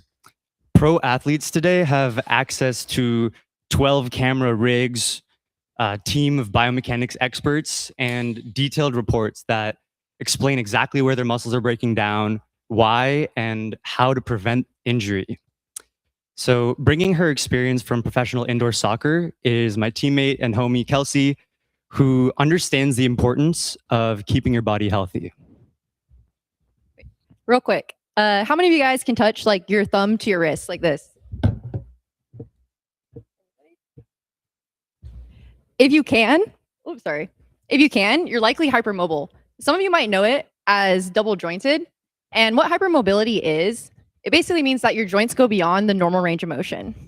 And when that happens, your tendons and your ligaments often take the brunt of the load while your muscles are underactivating under the hood. This can lead to chronic pain. With or without hypermobility, a lot of us are suffering through chronic pain or at least know somebody who is. And in our current healthcare system, it's hard to get the help that we need, let alone prevent it. And that's why we made Bioliminal. We sense problems, we tell you exactly where it's happening, we tell you why, and we tell you how to prevent it. Rajiv is going to explain it more in depth in a second. He's a published mathematician who studied at Yale, and he has a passion for this project. Definitely passionate about the project because we're combining computer vision that tracks joint movement to track form with muscle sensor data that makes sure your target muscle is activating along with your stabilizer muscles in a way that no one's doing. Sense. We're operating at the cutting edge of ML in a multimodal reasoning engine, and we're the first to actually close the loop of coaching to make sure that we're tactilely cueing the user the way an expert practitioner would. At the moment, we're using vibration sensors, and we're integrating pressure-based sensors the way that an elite trainer would cue her patients or clients. And of course, we finalize that loop with verification that, oh, there I am, that makes sure that the client is actually taking to those cues and we sense those verifications. So up next, I'd hand the mic over to our resident ML published researcher, Aaron, who knows a thing or two about that cutting ML that I mentioned. Thank you very much, Rajiv. Well, physical therapists, they'll have you do 10 reps and spot that one error. Bioliminal will be there watching you for every rep, every set, every day. And it'll never get angry when you skip leg day. So we've had many challenges over the past 2 weeks. We've had to thread the narrative of finding every significant detail of our target audience and how we would be able to pull that information together and formulate an individual, unique data story for each exercise that we've implemented into this app and for each one that comes after. However, we've developed a fairly significant system. It's adaptive, simple, stays on your phone, complex on our server. There's a lot more to it than goes into that. But let's... no. Some of our more important models that we implement here. First one is Skell on my right. It's the dream for any anatomist. It looks and identifies different muscle groups, which ones are compensating and why. On my left is Sapiens. It identifies asymmetries by tracking load transmission wherever we want to identify it. Usually we would prefer to specify that specific muscle group. Moving into the future, we're going to be conducting further R&D. Primarily, we're going to be designing and building and training a Siamese network, enabling feedback that qualifies the actual use of a user for each exercise. We also plan on training a GNN tracking the gain traveling across the connected muscle groups. And right here, we have an example of a gain neural network. Now I'm going to pass it off to my friend, Rajut, who is all the way from Purdue and is our hardware master. Thanks, Aaron. It's Rajat, by the way. What you're seeing hooked up to me is our first prototype of our bioluminal garment. And what that is exactly is it's an EMG sensor that can detect my muscle activity. It connects to this microcontroller that can connect to our app, which has computer vision. And the computer vision detects our form, detects my form. And the muscle, the EMG sensor detects my muscle activity, and it's all communicated via Bluetooth.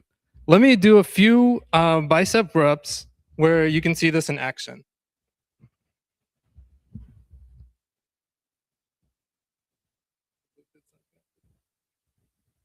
Oh, there it is. So as I curl, you'll see. Wait, you messed up.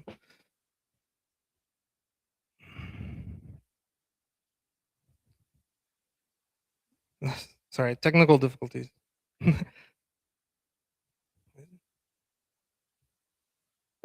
Okay, I'll just explain it. So right now the CV is detecting. Oh, there we go. There's a.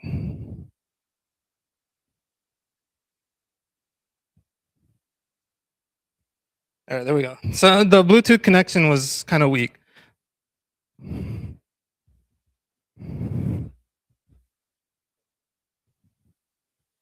All right. As I do these reps, the model is detecting the form and the muscle waves. All right, I just felt a cue, so that's working. And I'm fatiguing because I've been doing these reps all day, practicing our demo. As I finish the set, a debrief will appear. And well, you wouldn't be hooked up to a breadboard during your gym session, right? Our vision for this is a compression shirt that will have these sensors hooked up, and it will cue you, and we'll be able to connect to the app, and it will be your personal coach in the gym. And Kelsey will talk about our app. Okay, so this is what we believe our app brings to the table. We're going to tell you how many reps you do, how good your form is, the quality of your form, muscle activity that goes with it, any compensation patterns that you might have. Apparently, Rajat's pretty good at this because he didn't have any. For the bicep specifically, will detect like if your shoulders are too high, you want to relax and actually engage your muscles. Or if you're like leaning too far forward, you're not engaging that bicep muscle. So those are a couple examples we have here. And then we tell you exactly which reps. And again, Rajat's perfect, so we don't have any cues there. But it eventually all will go into a report, and that report we're going to use to predict injuries before they happen. And I think the crazy thing is we built this in a week. And honestly, there should be more apps out there like this because of the tight timeline that we had and what we were able to accomplish. Our current bottleneck is manufacturing and time. Our sensor costs $40. The market's costs $10,000. Our app is free to use inherently with the computer vision. Other apps are behind a paywall for the most part. This tech exists, and Bioliminal wants to democratize it for you. That's it.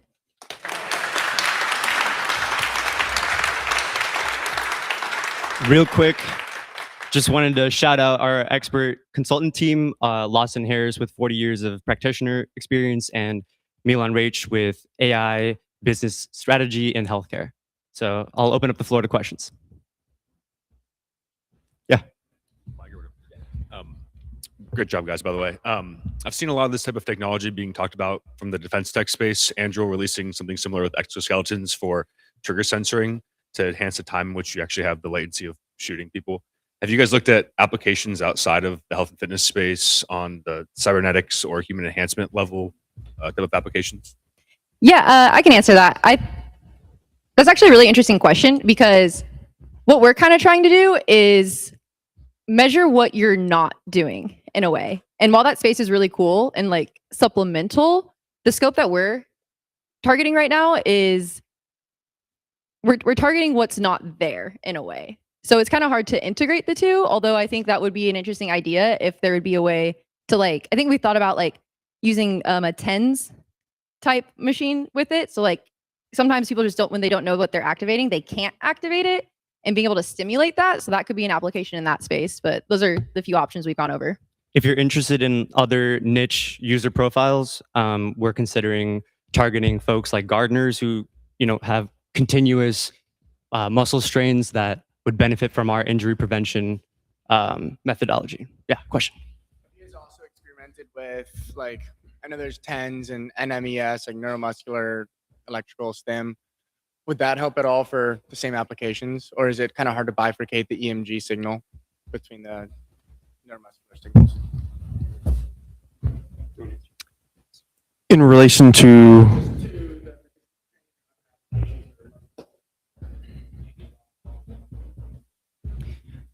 I mean, frankly, we haven't fully explored that space. We think that surface EMGs, along with computer vision, maybe you can explain how we think that we basically cover the space of movement. I wanted to go into some of these details before, and that would be able to explain some stuff, but I have a tendency for being long-winded, so it's either an hour or 1 minute. I'd love to continue talking this to you further. We've done just a little bit of research into those areas, but with the compressed time, I won't be able to explain it to you in a concise, articulate manner. But there is some potential inroads, but we don't have anything specific in that line yet. Off the top of my head, for example, as it relates a little bit more towards your question, is that if something was more of like an exoskeleton, that would be a lot easier to do.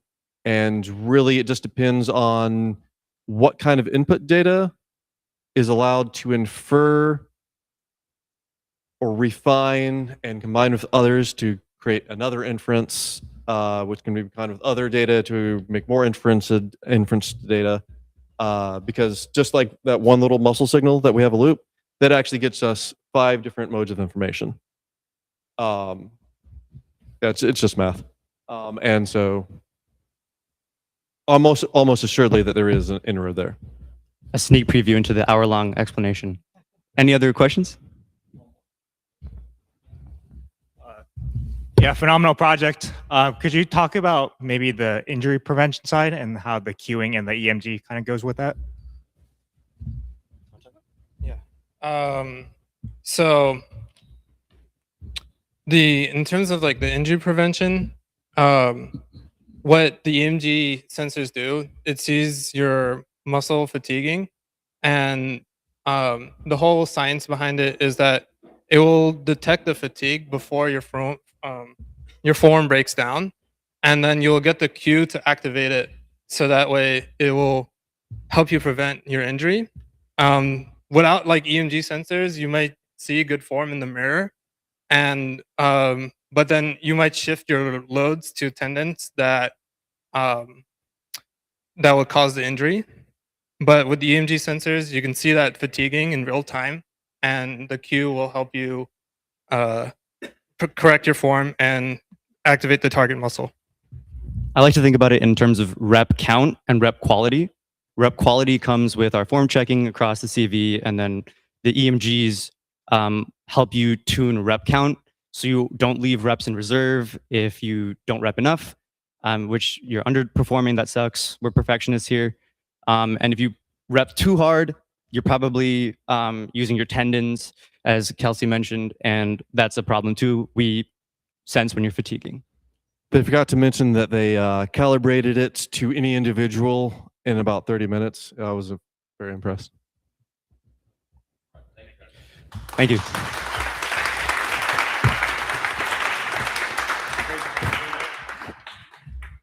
All righty, team. Up next, thank you, Team Bioluminal. Up next, we have, please give a warm welcome to Team Stack Attack.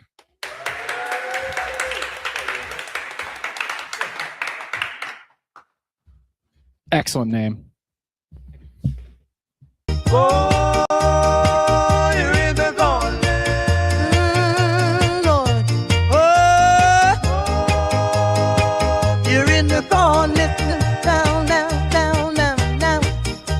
Okay, my friend, it won't be driven. How many of you have ever shipped something on Friday and spent weekend hoping that it would still be up on Monday morning? Think of the first week of Gauntlet. Yeah, that feeling, whether my architecture holds, feeling is what this project is about. We are Megha, Norman, and RJ, the Google boys, and the smart one.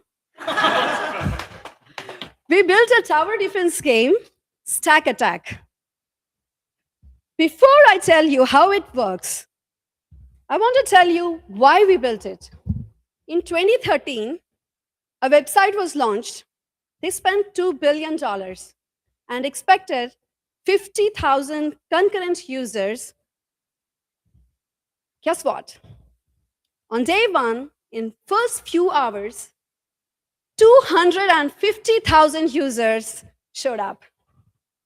How many do you think successfully signed up in the first few hours? Lower?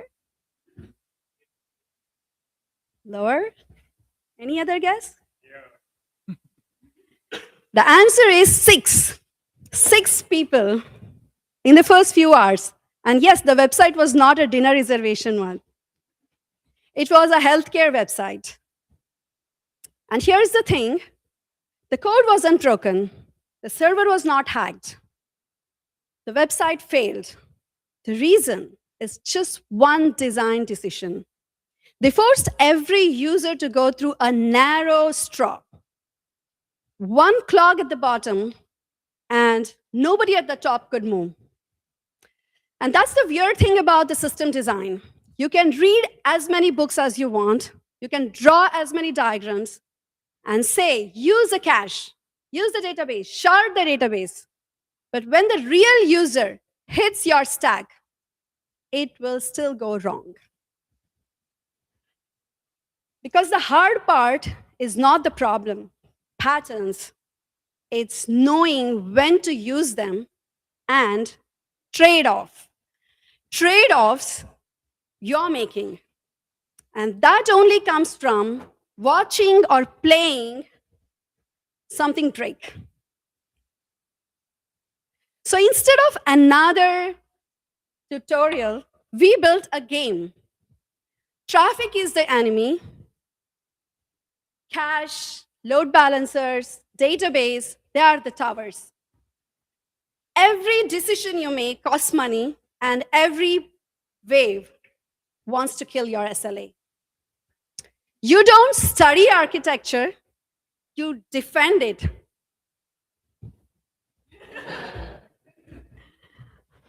So who's this for? If you have no idea about a system design, then there is a game mode. You can learn the building blocks.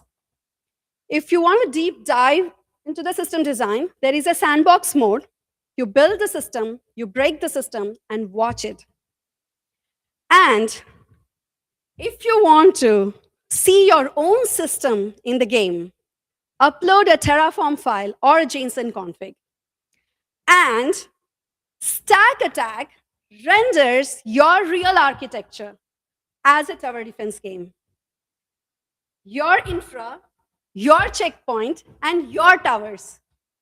Just play and learn. Norman is going to show how to play. Oh, thanks. All right, so I'm just gonna hop into the demo real quick here. So I'm gonna show the 3 different modes that we have. So the first one here is campaign mode. So in campaign mode, you're basically trying to solve common architecture type problems. So URL shortener is a very common problem that you will get in a system interview, for example. This is essentially walking through how you would solve a problem like this, but not trying to solve it for 1 million users off of the bat, right? Because that's how normally architecture would progress in a real system. You would start with something simple and scale it when it makes sense, right? And it all becomes a trade-off. You don't want to build for 1 million users when you have 10. So here, connected a client to a server to a database. This is enough to handle, your first day of you build your thing and it's working, right? But this is going to run into problems down the line. So this first scenario has 4 different maps. Or 4 different waves. Each wave is going to progressively get harder. So now to be able to deal with wave 2, we're going to introduce some caching before the server and after the server to reduce the workload on the database and reduce the front end calls to the server. And so run through this example real quick. You have the ability to toggle the speed so that you can see the little dollars flying really quickly and be happy that you're being rich. And if you guys notice there, some of the requests are making it back to the user. Some of them are getting cached out of the database, write requests, read requests. In this scenario, you start running into async issues, right? So to lessen the load on the server, you introduce a queue and a worker. Same thing, run it again. And so the interesting thing, and what makes it a really educational and fun experience, is even though here we're demonstrating the happy path, you can actually get away with running 15 different servers and maybe breaking the game. But we incorporated AI to tell you, okay, your architecture works and congrats, you won the game. But if you did this in real life, it wouldn't work, right? So it still steers in that direction and teaches you about what best practices are, how you'd actually do this in a real life game, right? So that is the first mode. The second mode we have here is diagnose mode. So diagnose mode is, it drops you into a real life scenario, right? Celebrity posted on Instagram, a ton of people are looking at the post, they really have to handle that. Or Netflix just dropped Squid Games for the first time. What happened, right? These work more as a puzzle where you're given an existing architecture and you need to figure out what broke, what will break, what do I have to change to this to make it work, right? So for someone more experienced who wants to kind of play around and figure out what's going on, you can run this. In this case, you can select the post database and realize that, okay, the post database is dropping a bunch of requests. We need to fix this architecture to make it work. Our SLA broke. So restart and try again, right? And then the last mode is sandbox. Sandbox. So in sandbox mode, you have the ability to just create your own architecture from scratch, or as Mega mentioned, you can import your own Terraform file, which is containing your own architecture. You pull it in, you tweak around. I want this many requests. I want it, this is kind of like how my own architecture would want to live under load. You can click on the components and browse to see what's going on with each of them, and you get to experience or visualize what's wrong with your architecture. So yeah, that's the 3 modes that we have, and I'll pass it on to RJ.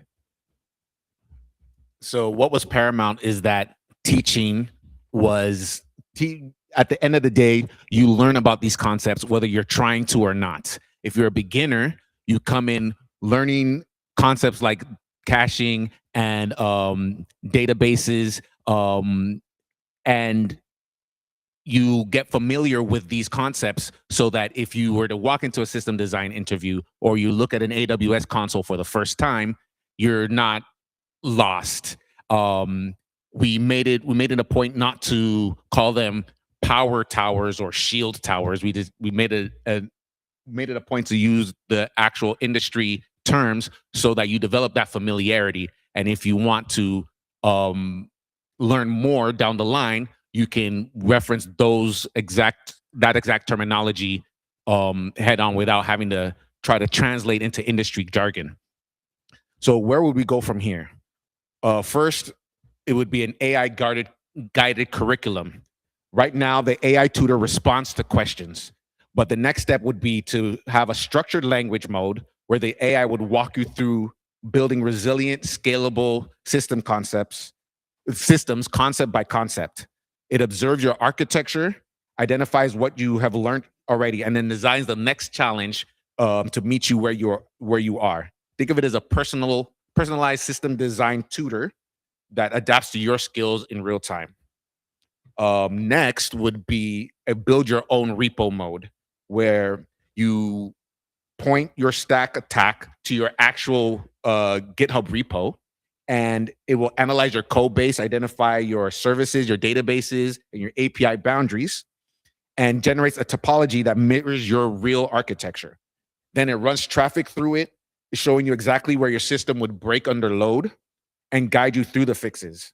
The same game, but now you're not building Bitly or Netflix, hypothetically, you're scaling your own app. So the URL is here.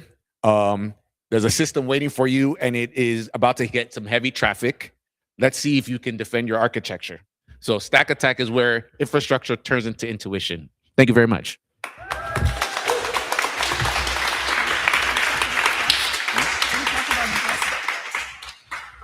Okay, if you want to buy Stack Attack game, then it is $250. But if you sign up today, end of day today, then you'll get for $200. The price just keeps going up, so I would sign still up now. going up. If you wait, then it will go up. It was $25 on Monday, 15. Yes. I don't know. Yeah. $35 for everyone, and for Gauntlet challenges, it was $25. Okay. But it's now $250. All right. Any questions?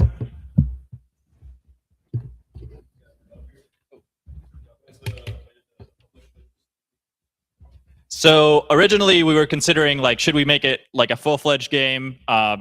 Use Godot, try to see where the boundaries of like MCPs are nowadays. We decided on something that was more portable. It's just all built on React using Pixie.js, so it's like very lightweight. Everything runs on the browser. I think if we were to develop it further and like make it like a full-fledged game, we'd have to translate it into an engine. There's a lot of limitations that we like kind of ran into. But yeah, I think that'd be a cool avenue. Yeah.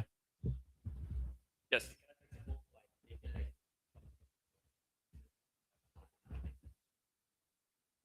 So the question was, I don't know if people in the audience can hear. So going backwards, the first question was, did we think about posting it on Steam? And the second question was, did we think about making this as an extension of VS Code? Didn't occur to me for this particular application. I think that would be cool. I don't know that we'd probably run into the same limitations. So if we were to flush this out as a fully developed app, I think going the game engine route would probably be the best idea. But yeah, it's a cool idea. I don't think we really considered that. Any other questions? Are we in time? Cool. Yeah. Any other questions? All right, thanks.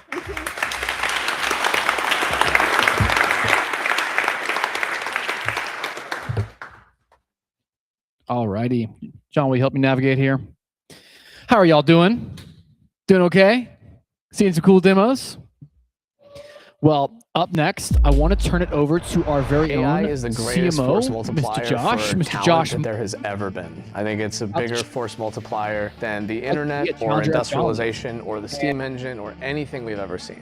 Gauntlet is a super intensive training for the smartest people on the planet where we try to get them to the cutting edge of AI and then we match them with hiring partners. Either you believe in the AI revolution or you don't. If you truly want to become elite, if you truly want to hone in on your AI skills, fully immersing yourself in the Gauntlet is the fastest and the best way to do so. It's the fastest because it's 10 weeks, 1,000 hours all in, and you get a job on the other side. And then it's the best because it's free. We cover everything, all expenses paid. All you have to do is focus, and if you focus, you can become an AI evangelist at a company. Everybody gets a studio apartment, food, transportation, just anything to help create an atmosphere where our challengers can do their best work and work as hard as they can for the time they're with us. When you're here and you are just siloed in and they are taking care of everything, it allows you to almost unlock a space of your brain that is always occupied by the to-do list. You're just absolutely locked in. For me, it was like, I need to figure out a way to get really good with AI tools really quickly, and that requires a full-time commitment. If you have a job and you're sort of playing around with it around the edges, you have work to do. You don't have 12 hours a day to just be like, I'm only gonna do this and I'm only gonna learn how to use these tools. I worked at a private company that contracted for government entities, so couldn't use AI for security reasons, and I didn't want to get left behind, so I joined Cohort. It doesn't matter if you come in with Python knowledge, Java knowledge.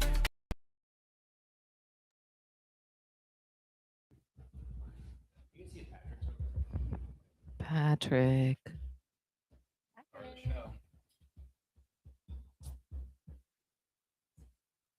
Just 1 second. We're about to get started here. We're waiting for one more.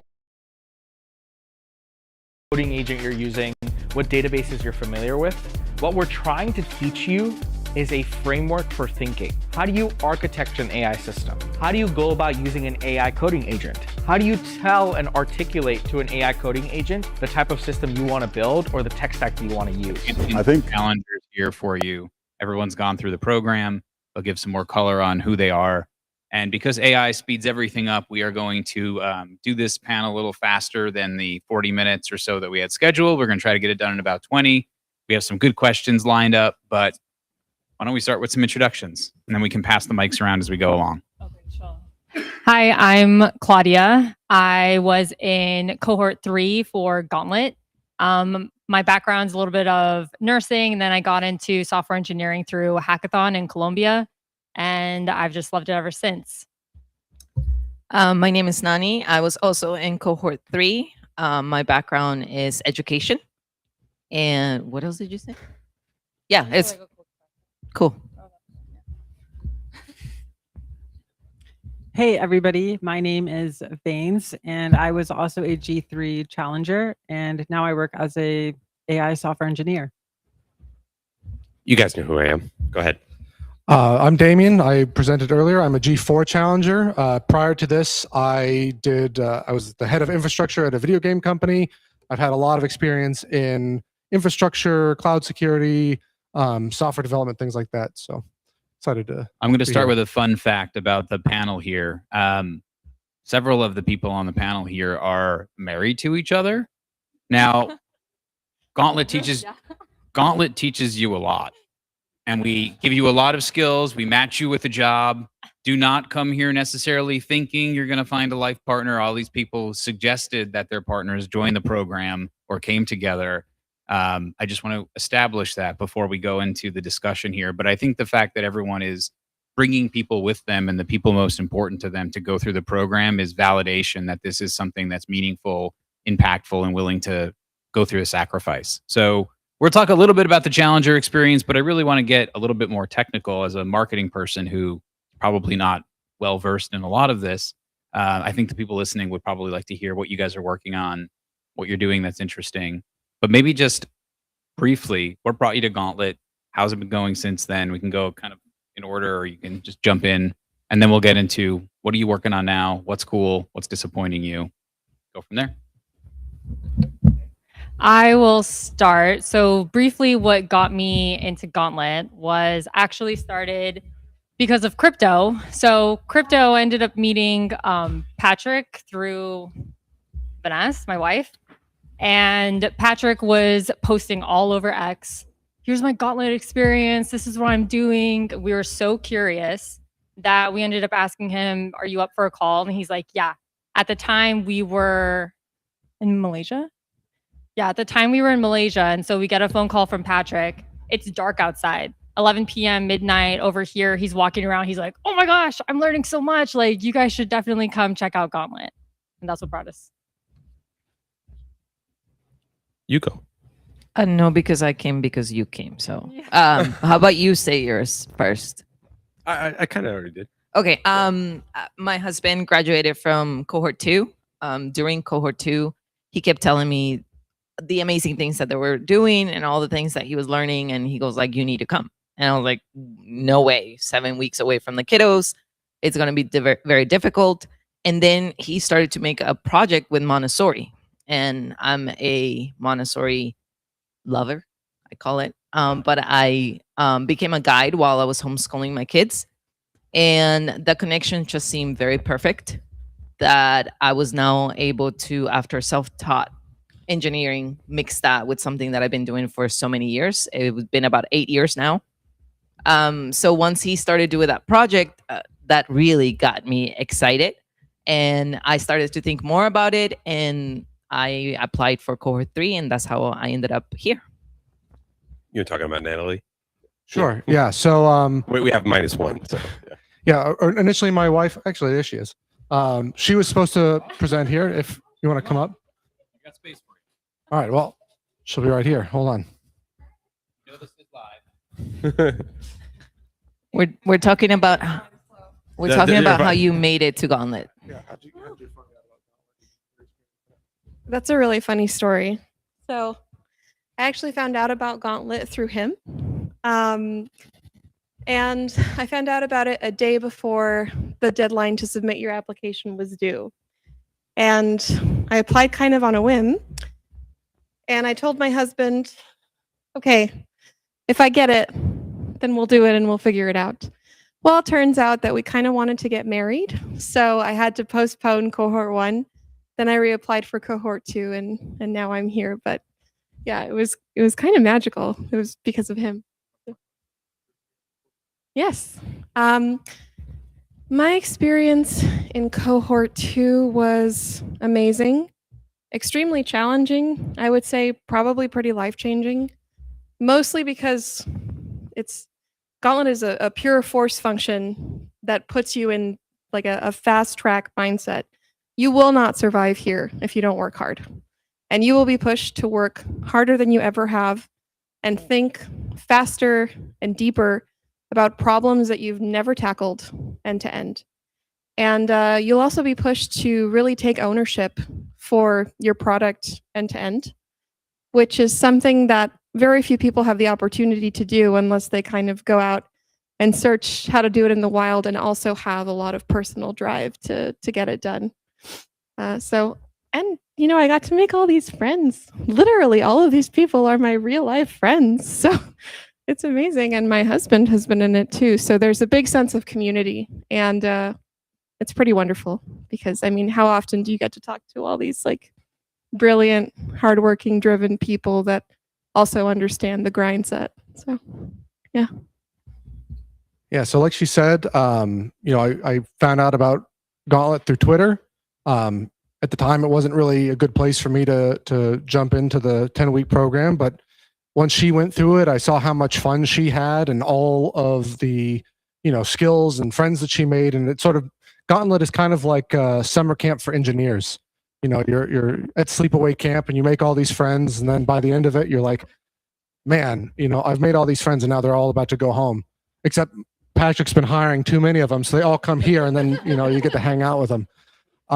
Yeah, so initially I'm kind of an old school engineer, very grouchy on AI, quite skeptical of its utility, and I still have my reservations. But through Gauntlet, you know, I've really been able to push myself and see where the tools are useful and how they can really enhance my productivity and be useful in the projects that I've worked on.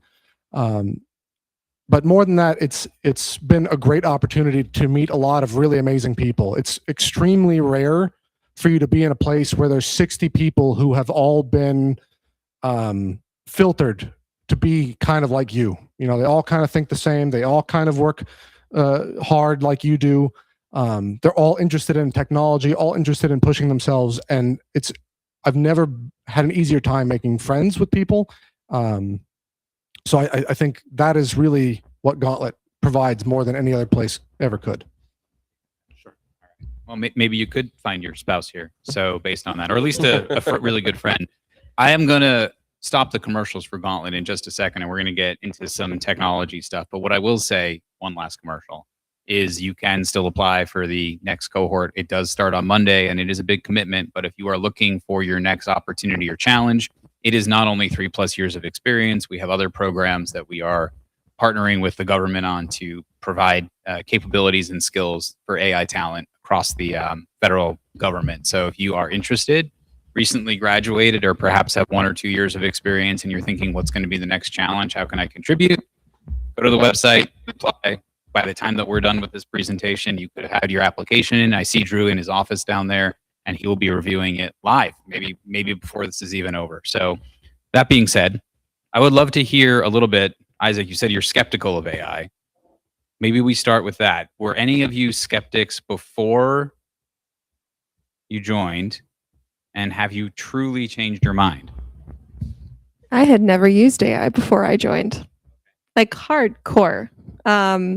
And I was a skeptic, but I think we all saw the wave. You know, we looked at what was going on, and we noticed that if we didn't catch it, we were going to get swept away. And much like my husband, traditional software engineering background, very kind of stubborn. I'm pretty stubborn.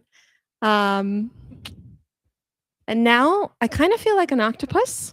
So after 1,000 hours in Gauntlet, and then all of the hours that we have thereafter, we've all ingrained in ourselves to spend at least a certain amount every day just to keep up with the latest AI tools and to play with whatever new agentic thing is out there.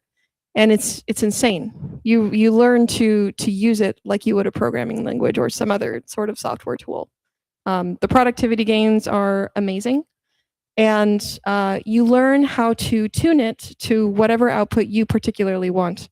It's vastly different than anything else I've used to build, but it's really fun too.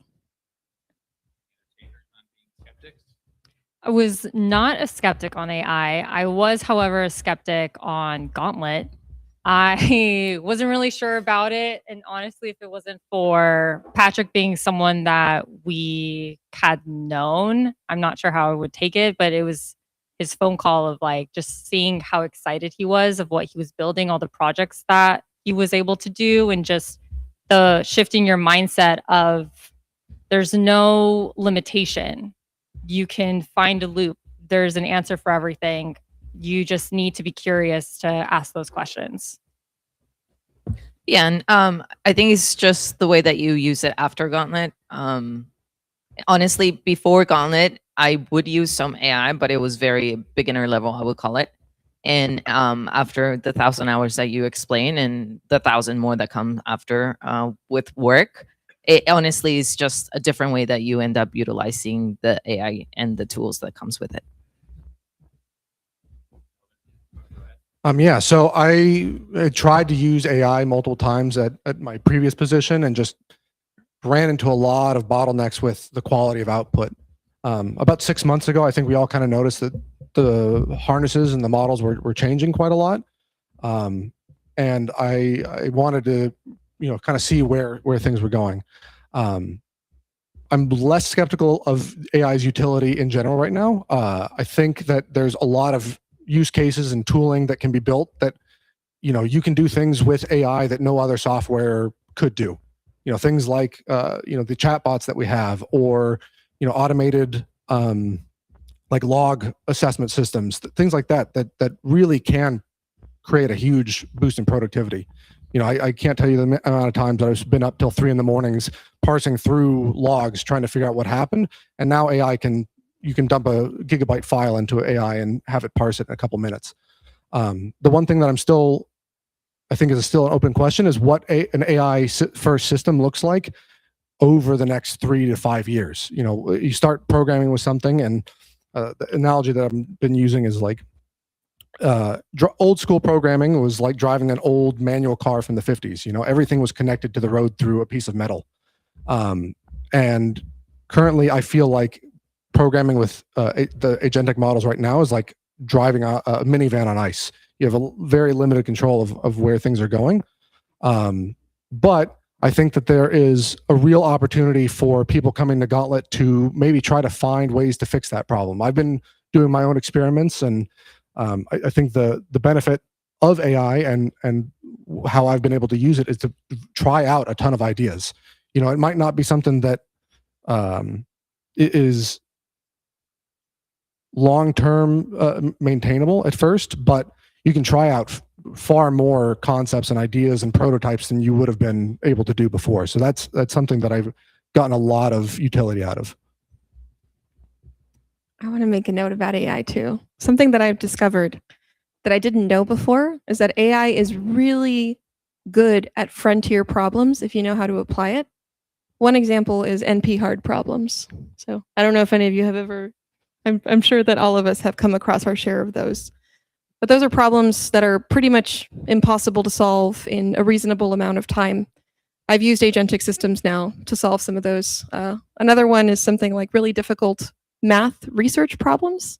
Have got a personal project of trying to solve a couple of really hard math problems, and AI has basically taken me from 0 to bah on all of those. They're not solved yet, but yeah, you can't really do that on your own without an entire research team, unless you use AI. I think one of the questions that we hear often from people that are either attending night school, which is available every Wednesday night for free if anyone's interested in learning, is what are some of the questions you get in the interview process that is inherently different with AI? How do you prove you're an AI engineer? What does that even mean for people? And how do you start thinking about that? Because I know one of the key things that you do at Gauntlet is go through a lot of interviews. And now several of you being on the other side are actually interviewing people for roles at your company. So I'd be curious if you have any thoughts on that. You want to get us started? Sorry, I'm volunteering. Oh, you already have a mic. Do you mind repeating the first part of the question? What do you need to do in an interview to prove you're an AI person? What kinds of questions do people expect from this? I'd say probably at least have an fundamental understanding of the different models that you're using, why you're using them, understanding token costs, things like that. Because I think for most companies, everyone's like AI everything, but like AI everything is extremely expensive. And so being able to really understand that and being able to at least ask the employer questions of, you know, so what is the AI budget? What are services you're currently using? Because I think it'll give the person who's about to hire you a better understanding of, well, this person isn't just going to use this really, you know, strong model for every single thing they're going to do and just kind of burn through tokens, right? Not everybody has the ability to work at super builders where, you know, maybe they've got a nicer budget than some other companies. So I say that's something that you should keep in mind. I won't take the job unless I have a $20,000 token budget per month. So yeah, there's that. So maybe in a serious note, I would say that an AI engineer would probably spend more time interviewing the interviewer and asking very critical questions. It's like as I was mentioning earlier, how unblocked am I? You know, how much access do I have? How many changes are you willing to allow me to make? Things like that. How much of the envelope are willing to allow me to push? And so I have found that some of the best engineers are really, really great at, you know, not only just like interviewing, but also pushing the envelope inside of the interview itself, and just asking the critical questions of like, if you genuinely really care so much for this mission, you know, how willing are you allowing me to go in order to be able to execute on that mission. Something else that will probably distinguish you as an AI engineer in the eye of a traditional interviewer is to put their problem in the context of AI. AI is a velocity function, but it can often compromise quality. So if they give you a software problem, you should tell them why adding AI will make it better. In my everyday, I've played around with, for example, agentic harnesses where there are multiple agents that each have roles. And for example, there's a QA agent, and there is a fixer, and there's a reflection loop, which is a very common pattern across lots of AI pipelines, including Claude and Anthropic. You should have the knowledge of that and apply it to the field that your interviewer is trying to use, so that you can tell them, I'm not just going to throw AI at this problem. I actually know how to apply it to make it go better and faster. We have a few more minutes, and I have a lot of questions, but I want to see if anybody here has anything they want to ask before I continue along all of your time. Do we have any questions? All right, we got one in the audience. I'm going to walk out here and do this. I wanted to ask those questions for maybe the people who want to start a career in this. I know some of you came from non-traditional backgrounds. What would be the advice you would give for those people maybe watching, how to start in this career, and what things would you recommend them to start in this path or in this career? Oh God. Yeah. Do hard shit in public. That's like probably foundational. Do really, really hard shit in public, and be willing to fail in public. I think that's it's important. It's important to, put yourself out there. It's important for you to try really, really hard things. I'll give you one of my favorite examples, and this is how Natalie and I became friends in Cohort 2. I still remember it was week 3. It's our first week here, and it was team week, and I still remember, I thought my team had built probably the best team project, and we were doing a project. We did this like 3D CAD AI generation with natural language and stuff like that. We were like, man, this is so cool, and like a lot of the partners were super impressed. And I remember looking at Ash after doing it, I was like, yeah, we were the best project, right? And he's like, yeah, well, Natalie basically cured cancer upstairs. And I'm like, what do you mean? And then she presents, and I'm like, oh, okay. I guess I'm not going hard enough then. And so, it goes back to the principle of like, people that are trying, the really hardest, like going, full bore and trying the hardest things, they tend to like gravitate to each other. And so, Natalie and her team did some really, really cool stuff on their team project. But yeah. Yeah, I would say learning by doing. It's something that the three of us work together. And it's something that honestly, you could read as many books, listen to as many podcasts, or anything that you want to get into, all the bookmarks that you have on X. But until you actually go in and execute any of them, that's when you really learn. So stop bookmarking, stop watching all those tutorials, and actually start executing. Yeah, I think that's really great advice, and just know when you're going into this field that you're signing yourself up to be a lifelong learner. Even before AI, the field moved pretty quick, and there was a lot of things that you had to upskill on. Otherwise, you end up being the guy who only knows Java 8, and then by the time, you eventually get left behind. But that's also the best thing about like programming and engineering, is that there always is something to learn. You're never completely done. I think for people who are new to engineering in general, I would say don't neglect your fundamentals. You might not be writing code by hand for very much longer, if ever, in your career, depending on how good these tools get. But you still need to know the vocabulary and the concepts that go along with all this. Otherwise, you're not going to be able to drive the models to build the right thing. And it would be very easy to be tricked into thinking that they're doing something that they're not. I also would say if you're a beginner looking to get into software engineering, check out hackathons.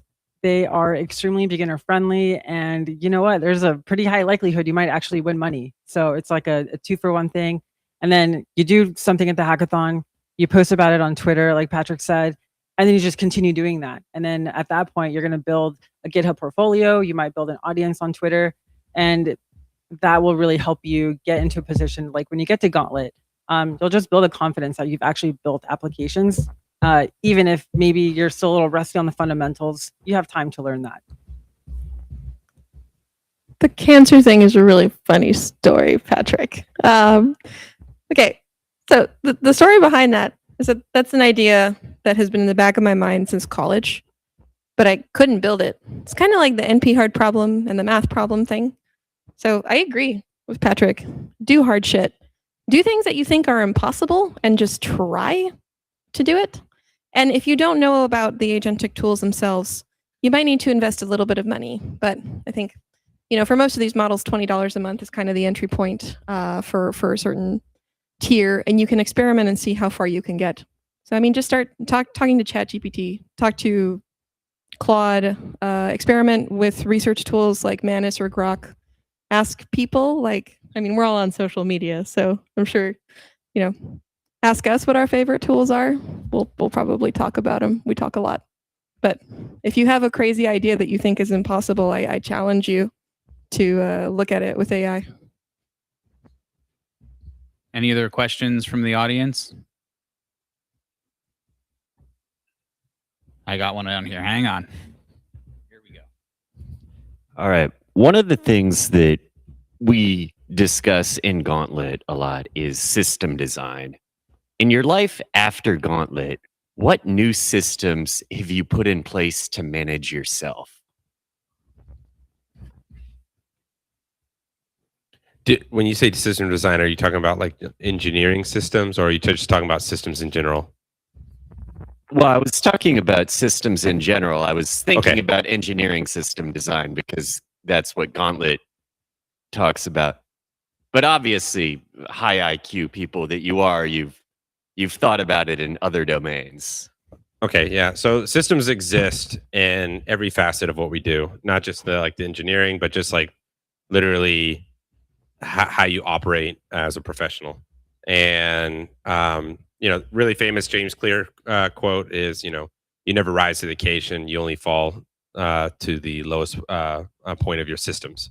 And having really, really great systems is what allows you to continue to not only evolve, but also just accelerate.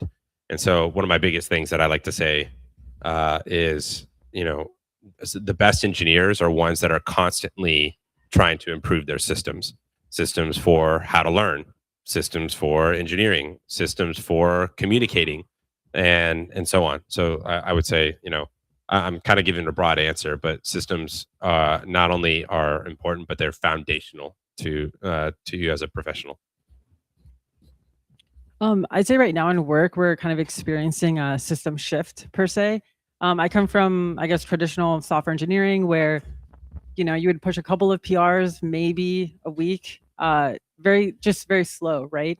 And now you can do multiple PRs in a day. And so keeping up with that velocity of reviewing your code, making sure you're not breaking things, it's made us three really just look at our entire process and do research using things like Manus and Grok, seeing what people are doing today, April 2026, because things just change so frequently. From what I've seen, from what I've read, there doesn't seem to be a right answer yet, but I think it's just a matter of continuing to experiment and being totally fine that you're probably not going to get it right the first 5 times. Ooh, I've got so many. I got so many for you. Oh my gosh. So I have this entire repository of skills and rules and resources that I just have my agent hooked up to reference whenever I want to build something. So if there's a programming convention like dry or don't repeat yourself or any other, heck, even solid, I've got all of the specific conventions I want in here in this thing, and it does it.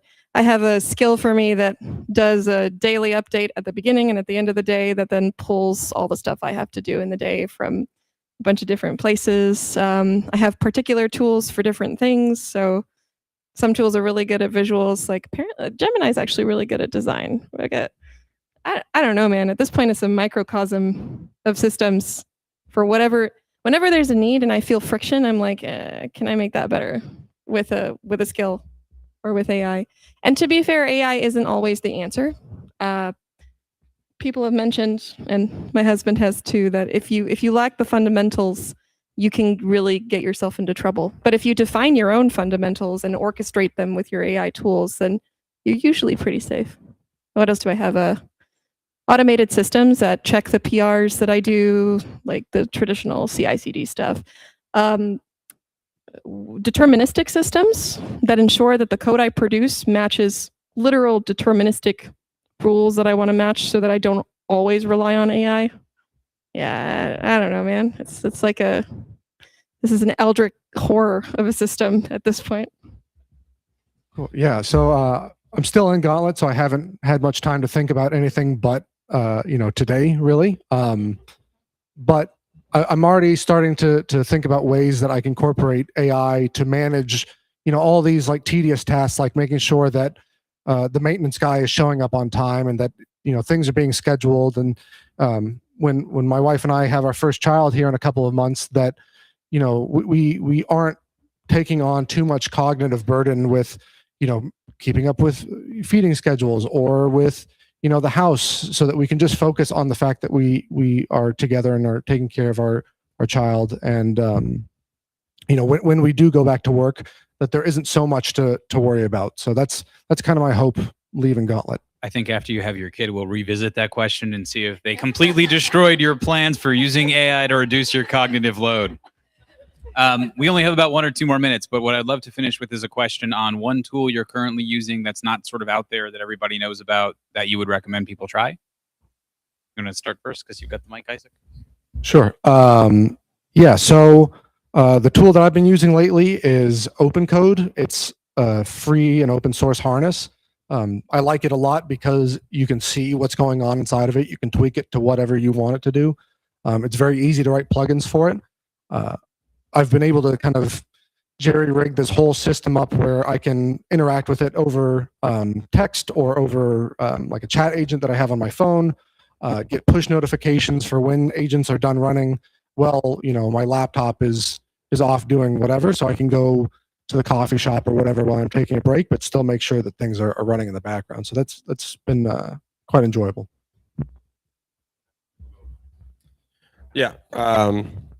So Quinn 3.6 just got released this morning. I've already set up the model and everything locally, and it's doing some training iterations right now. I'm really excited about that. Jules, it just got released by Google, and it's doing really, really great job. Basically just agentic cron jobs on making iterative improvements on security, on design, on performance, on any given repo. And then last but not least is Perplexity Computer. I was, if you had spoken to me about a month ago, maybe, I was beating the drum on Manus really, really hard. And then Perplexity Computer came out of nowhere, and it's reigning supreme as far as like my daily driver. So yeah, those are probably my go-tos. I'm using Hermes agents, and I have been tying it to the second brain, which I'm executing with Carpathy loops. I don't get to experiment as much as these guys do because my project right now at work is taking all my time. But when I do have some free time, that's my personal agent for anything that has to do with home and kids. And those are the two that I've been connecting, the latest thing that I've been experimenting with. Are you throwing shade? Is that a little bit of shade? It's like, oh, I don't have as much time as you guys. Or budget. or budget.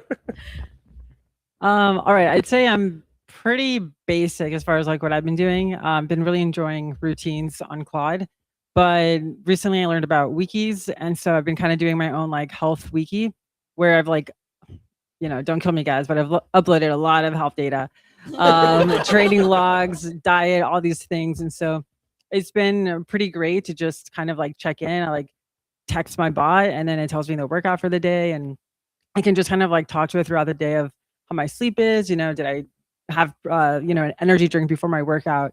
So I think just for that, it's been really great because I used to be just like a manual writer, writing everything on journals. So being able to digitalize it and getting really fast input, not just on my things, but also like other trainers that I'm really into. It's been pretty cool. So yeah. Claude Design was recently released, which is really cool. Great for wireframing. Playing around with that for those that use, Figma and other jamming stuff. I tend to build a lot of the tools that I use. There's always going to be, agentic tools, but the tricky part is figuring out which ones are the right ones for you. But yeah. Touching into that for people who use Figma or people who don't, pencil.dev. I actually, so I briefly touched Claude Design, but I do really enjoy pencil.dev because I can make all the wireframes, all the iterations on there. I can see every single thing that we go through as far as the different pages of what, like, I have a background in UI UX design as well. And so I can see all the iterations. I can communicate with my through Claude on there and just make all of that without having to convolute the documents I have on my repo. So yeah, pencil.dev. Yes. Okay. Well, we also have two Challenger champion case studies, right? I believe Nani and Natalie, both of you were written up at some point. Didn't we write? Weren't you a participant in a write up that Tom did of? Oh, I thought you meant write up like Oh, they got I in trouble know. or I was something. like, we got You're in written up. trouble. No, like we wrote up When are how we in great you trouble? are. Oh, okay. I saw both Oh of our my faces. We were like, goodness. we What got were you guys getting written up to up. before you got in here? Oh my. Well, it was supposed to be a nice, like, please go and download the great case studies about how they're integrating AI into their lives. But now you might want to just message them on X about what else they're doing. Appreciate everybody joining us on the live stream. We got 2 more demos. We're now running ahead of schedule. You're all welcome for that. And getting closer to the end here. So we're going to bring the next group up. Thank you all for participating and joining us, and we appreciate it. Thank you.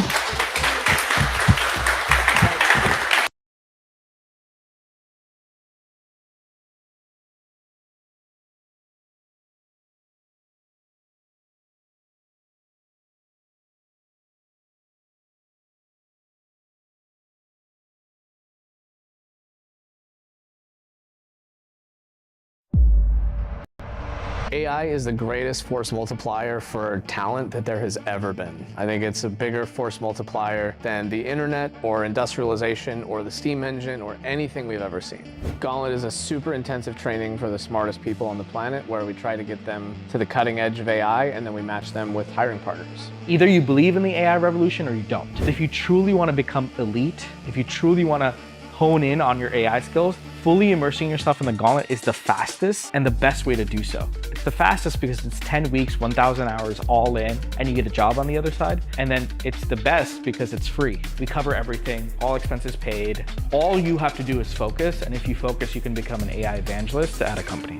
Everybody gets a studio apartment, food, transportation, just anything to help create an atmosphere where our challengers can do their best work and work as hard as they can for the time they're with us. When you're here and you are just siloed in and they are taking care of everything, it allows you to almost unlock a space of your brain that is always occupied by the to-do list. You're just absolutely locked in. For me, it was like, I need to figure out a way to get really good with AI tools really quickly, and that requires a full-time commitment. If you have a job and you're sort of playing around with it around the edges, you have work to do.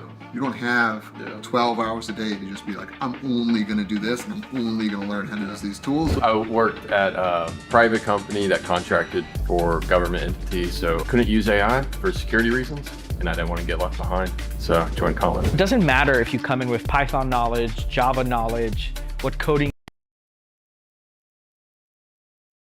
All Are we ready to rock? So this is a team. Every Gauntlet cohort, we have a team that does a music-related project. This one, like, is pretty cool in my opinion because, like, YouTube MP3 was a big thing for a while, but they made a pretty cool iteration of that, more or less, for like a problem that a lot of musicians have. But let's relock in and let's welcome O Sheet. All right. All right. When you play, make sure that you turn one mic off and then hold next to here so you can hear the sounds. Okay. Just go one mic for this demo. All right. Turn all of yours off except for one, or you will hear that feedback. All right. Just hold the mic next to it. Okay. Well, hello everyone. So we're team Oh Shit, and we're here to blow up your minds with our app, our cool musical app. So. Oh. How do I mute this? No idea.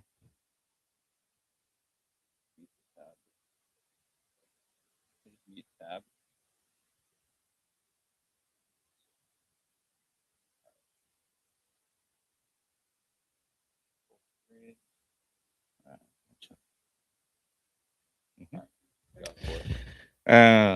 All right. So as I was saying, we are Team Oh Shit, and we are here to blow up your minds with our cool app. Now, learning music is hard. However, finding sheet music shouldn't be. So that's the problem that we are solving here with our app, and we're going to be demoing it pretty soon.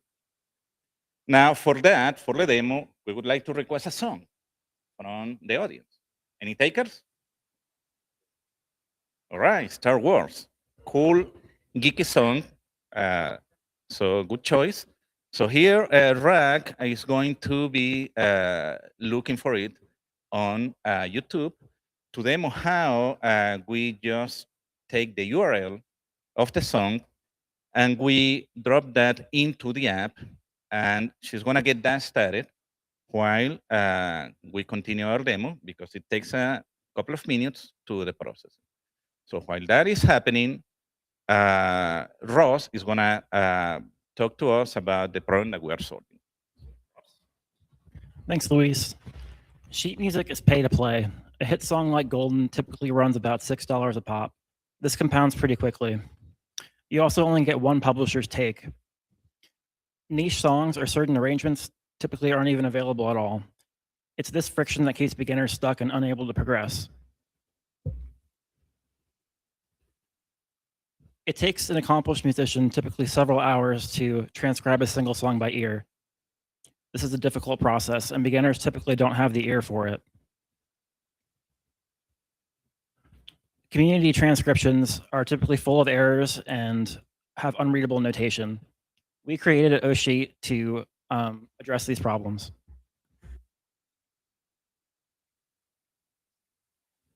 Yeah, so we've got sheet music that's one, expensive, and we've got music that is low quality. But what if you could have free sheet music that's like actually good? And what if you could get it in minutes, print it out, put it on your piano, and play it today? That's exactly why we built OSheet. So I'm going to pass it over to Kevin. He's going to explain the end-to-end flow.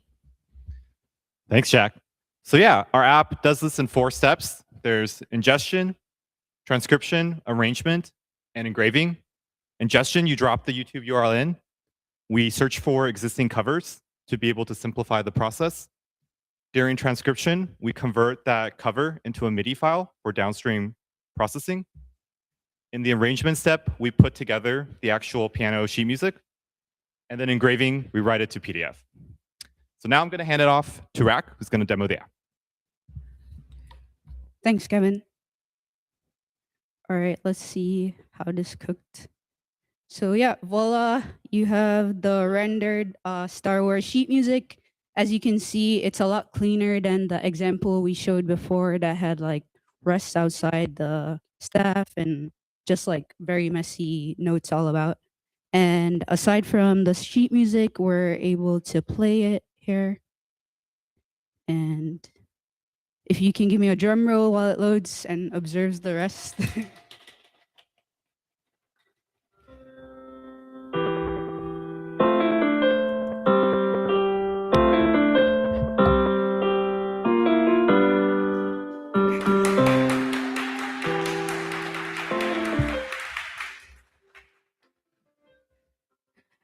aside from the sheet music view, we also have a toggle with a piano roll view, so it's a bit more beginner friendly for kids or just people that are new to piano. And below we have the option to download the sheet music as either a PDF, a music XML, or the MIDI file. We're also taking it a step further, so to introduce interactivity, if you visit our app, you can click on this link below and try out another platform that will allow you to actually play along with the rendered sheet music.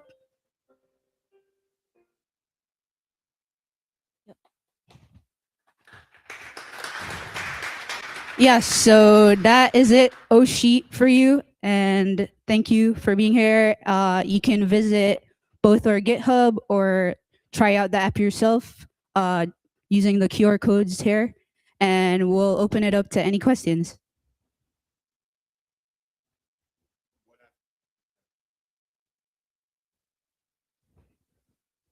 It gracefully errors out.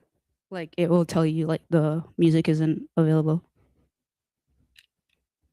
But as we continue to develop the app, like this was built in a week, and we want to continue working on our reinforced learning pipeline so that we can open it up not just to YouTube songs, but to like audio files or MIDI files or like a title search.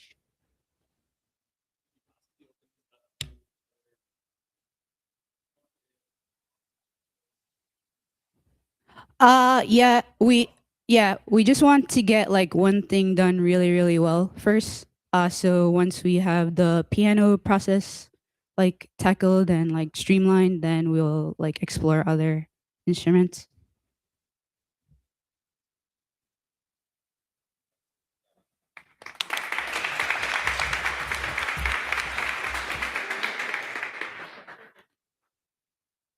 We are going to rip one more demo. Dude, this team changed the name of their project so many times. It was a big problem this week. But let's welcome Pelometric. Is this a good starting spot for it? Or do you want... Good? All right. What's going on, team? This is the moment everyone's been waiting for. Almost there, just an extra 10 minutes. So if you guys use X, which I assume you do, you've probably come across this clip in the past couple of weeks. It's basically Jensen Huang going over the importance of keeping track of engineers' token spend and how he expects his engineers to spend close to $200,000 a year on tokens. So if you spend any time with us at Gauntlet, and if you haven't, you probably would still know that that's kind of a bit unrealistic. There's no actual correlation between token spend and the quality of output.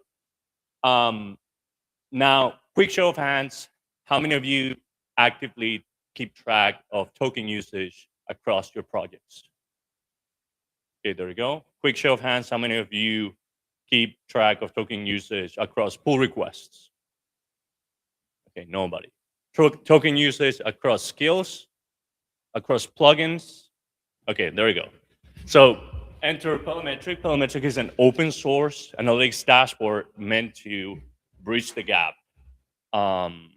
Most model providers are just a black box, and they just don't give enough information for engineers and engineering teams to get better visibility and insights into how to improve their workflows. So that's what we're trying to solve here. So as Ollie was saying, today more and more engineering teams are turning to Claude, Cursor, Codex for all their AI needs. But the problem is all of this is just flowing right into a black box. On one end, we have tokens being used, costs going up, but leaders are still struggling to find that connection between all that usage versus what's actually providing outcomes. On the other end, we have engineers, whether it's Gauntlet challengers or people in their 9 to 5, just grinding away and working maybe 80 to 100 hours a week, they don't have the time to go back through their session logs and figure out exactly what was working for them versus where they're just bleeding tokens. So that's where Parametric comes in to solve that. So the solution is to build a full picture around it. Parametric gives you a complete overview of how your favorite AI agent has been working in your teams that is directly tied up with your GitHub accounts. It's not a billing tool or not a token counting tool. It's a full system. And as an engineer, you get to see everything, how well the prompt has been working for you or how well that you have spent your token per PR or per sessions. And as a manager, you get to benchmark all these costs, all these sessions across the teams, and maybe even promote what have been working or maybe create a skill that will work in the future for the teams. The information has already been in your machine. Parametric just gives a lens to actually see it. All right, so we're going to take a quick look at the dashboard. So the way that this works, an engineer manager would set up an account, install the GitHub application into their organization, and then get a link to send to their developers so they can run a script and start sending the telemetry that's already on their computers to the system. So here on the dashboard, you can see the entire team. You can see the PRs that they've created, which ones have been merged and closed. And also we're tying that into the input and output token for that developer, as well as the lines that are going into the repo and out of the repo. Also on the bottom, you have tokens being tied to the skills that you're using or the MCP servers that you're using. And just by looking at these tables, you can see some really interesting information. For example, you can see the input tokens that Walid has in comparison to his output and the lines of code that he did versus somebody like me that did 1.5 and 25 million as output. So from here, if you want to, you can start diving deeper into a particular developer. You can take a look at their PRs.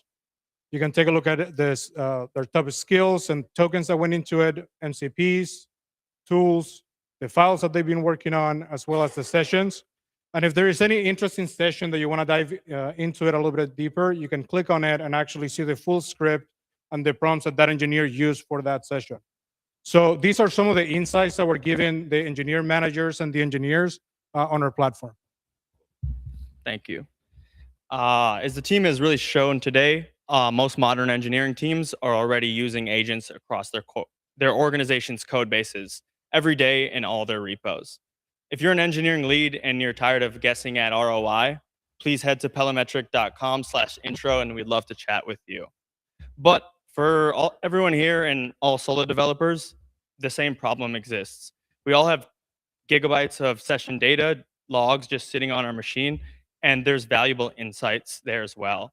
To showcase this, we've created these set of shareable cards. So if you head to parametric.com/card and just auth with GitHub, you'll get a personal command that you can just run in your terminal. We run a script. It takes about 10 seconds. Everything stays local, so we don't touch or store your prompts or any of your code base, simply aggregating counts. I'm going to quickly show my personal cards here. So as you can see, I'm almost at 1 billion tokens across Claude and Codex. I'm currently at a 41-day streak thanks to Gauntlet here in Austin. Heat map looks pretty nice. I've earned the accolade of Midnight Architect, and that's because my peak hour is 11 p.m. So I'm a night owl. And then there's a few other stats as well. So head to parametric.com/card, generate yours, share on socials, and compare with your friends.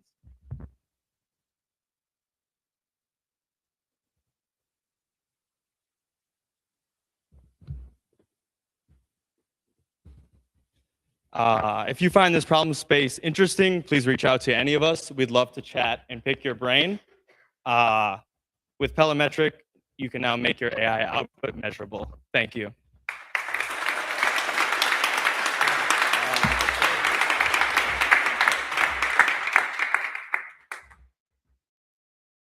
Questions?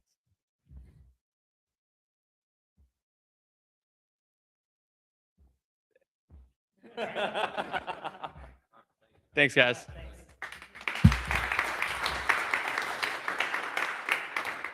All right. So to recap, now done with the presentations. For the online audience, the next cohort starts soon. Drew, head of admissions. If you don't want or can't do the next cohort, apply to the subsequent one that starts in July 6th. Okay, good. July 7th. For those of you here, we're going to hear some quick closing remarks from Austin, and then we're just going to hang out and have some food. So let's welcome Austin back to the stage.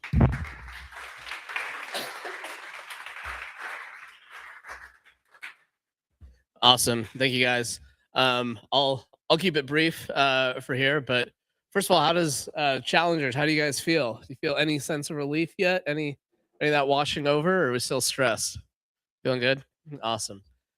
Well, yeah, I mean, I'm super excited to be approaching the end of Gauntlet with you all. As crazy as that sounds, like you guys have never experienced this before, but every Gauntlet toward the end, you can't believe that there was ever a time before Gauntlet, and then after Gauntlet's over, you're like, I can't believe I'm not in Gauntlet right now, and there's a little bit of withdrawal that happens, but it'll be a lot of fun.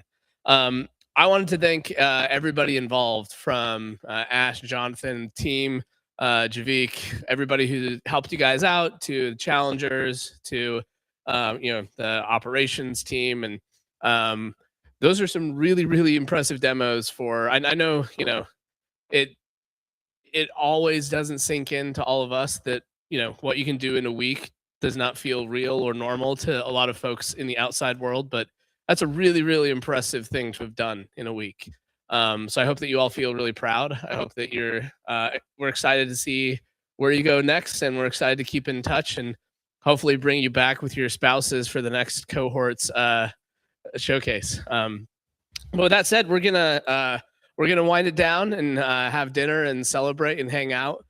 Graduation, as you all know, is tomorrow. So if you're tuning in online, thank you for joining us, and thank you all for being here.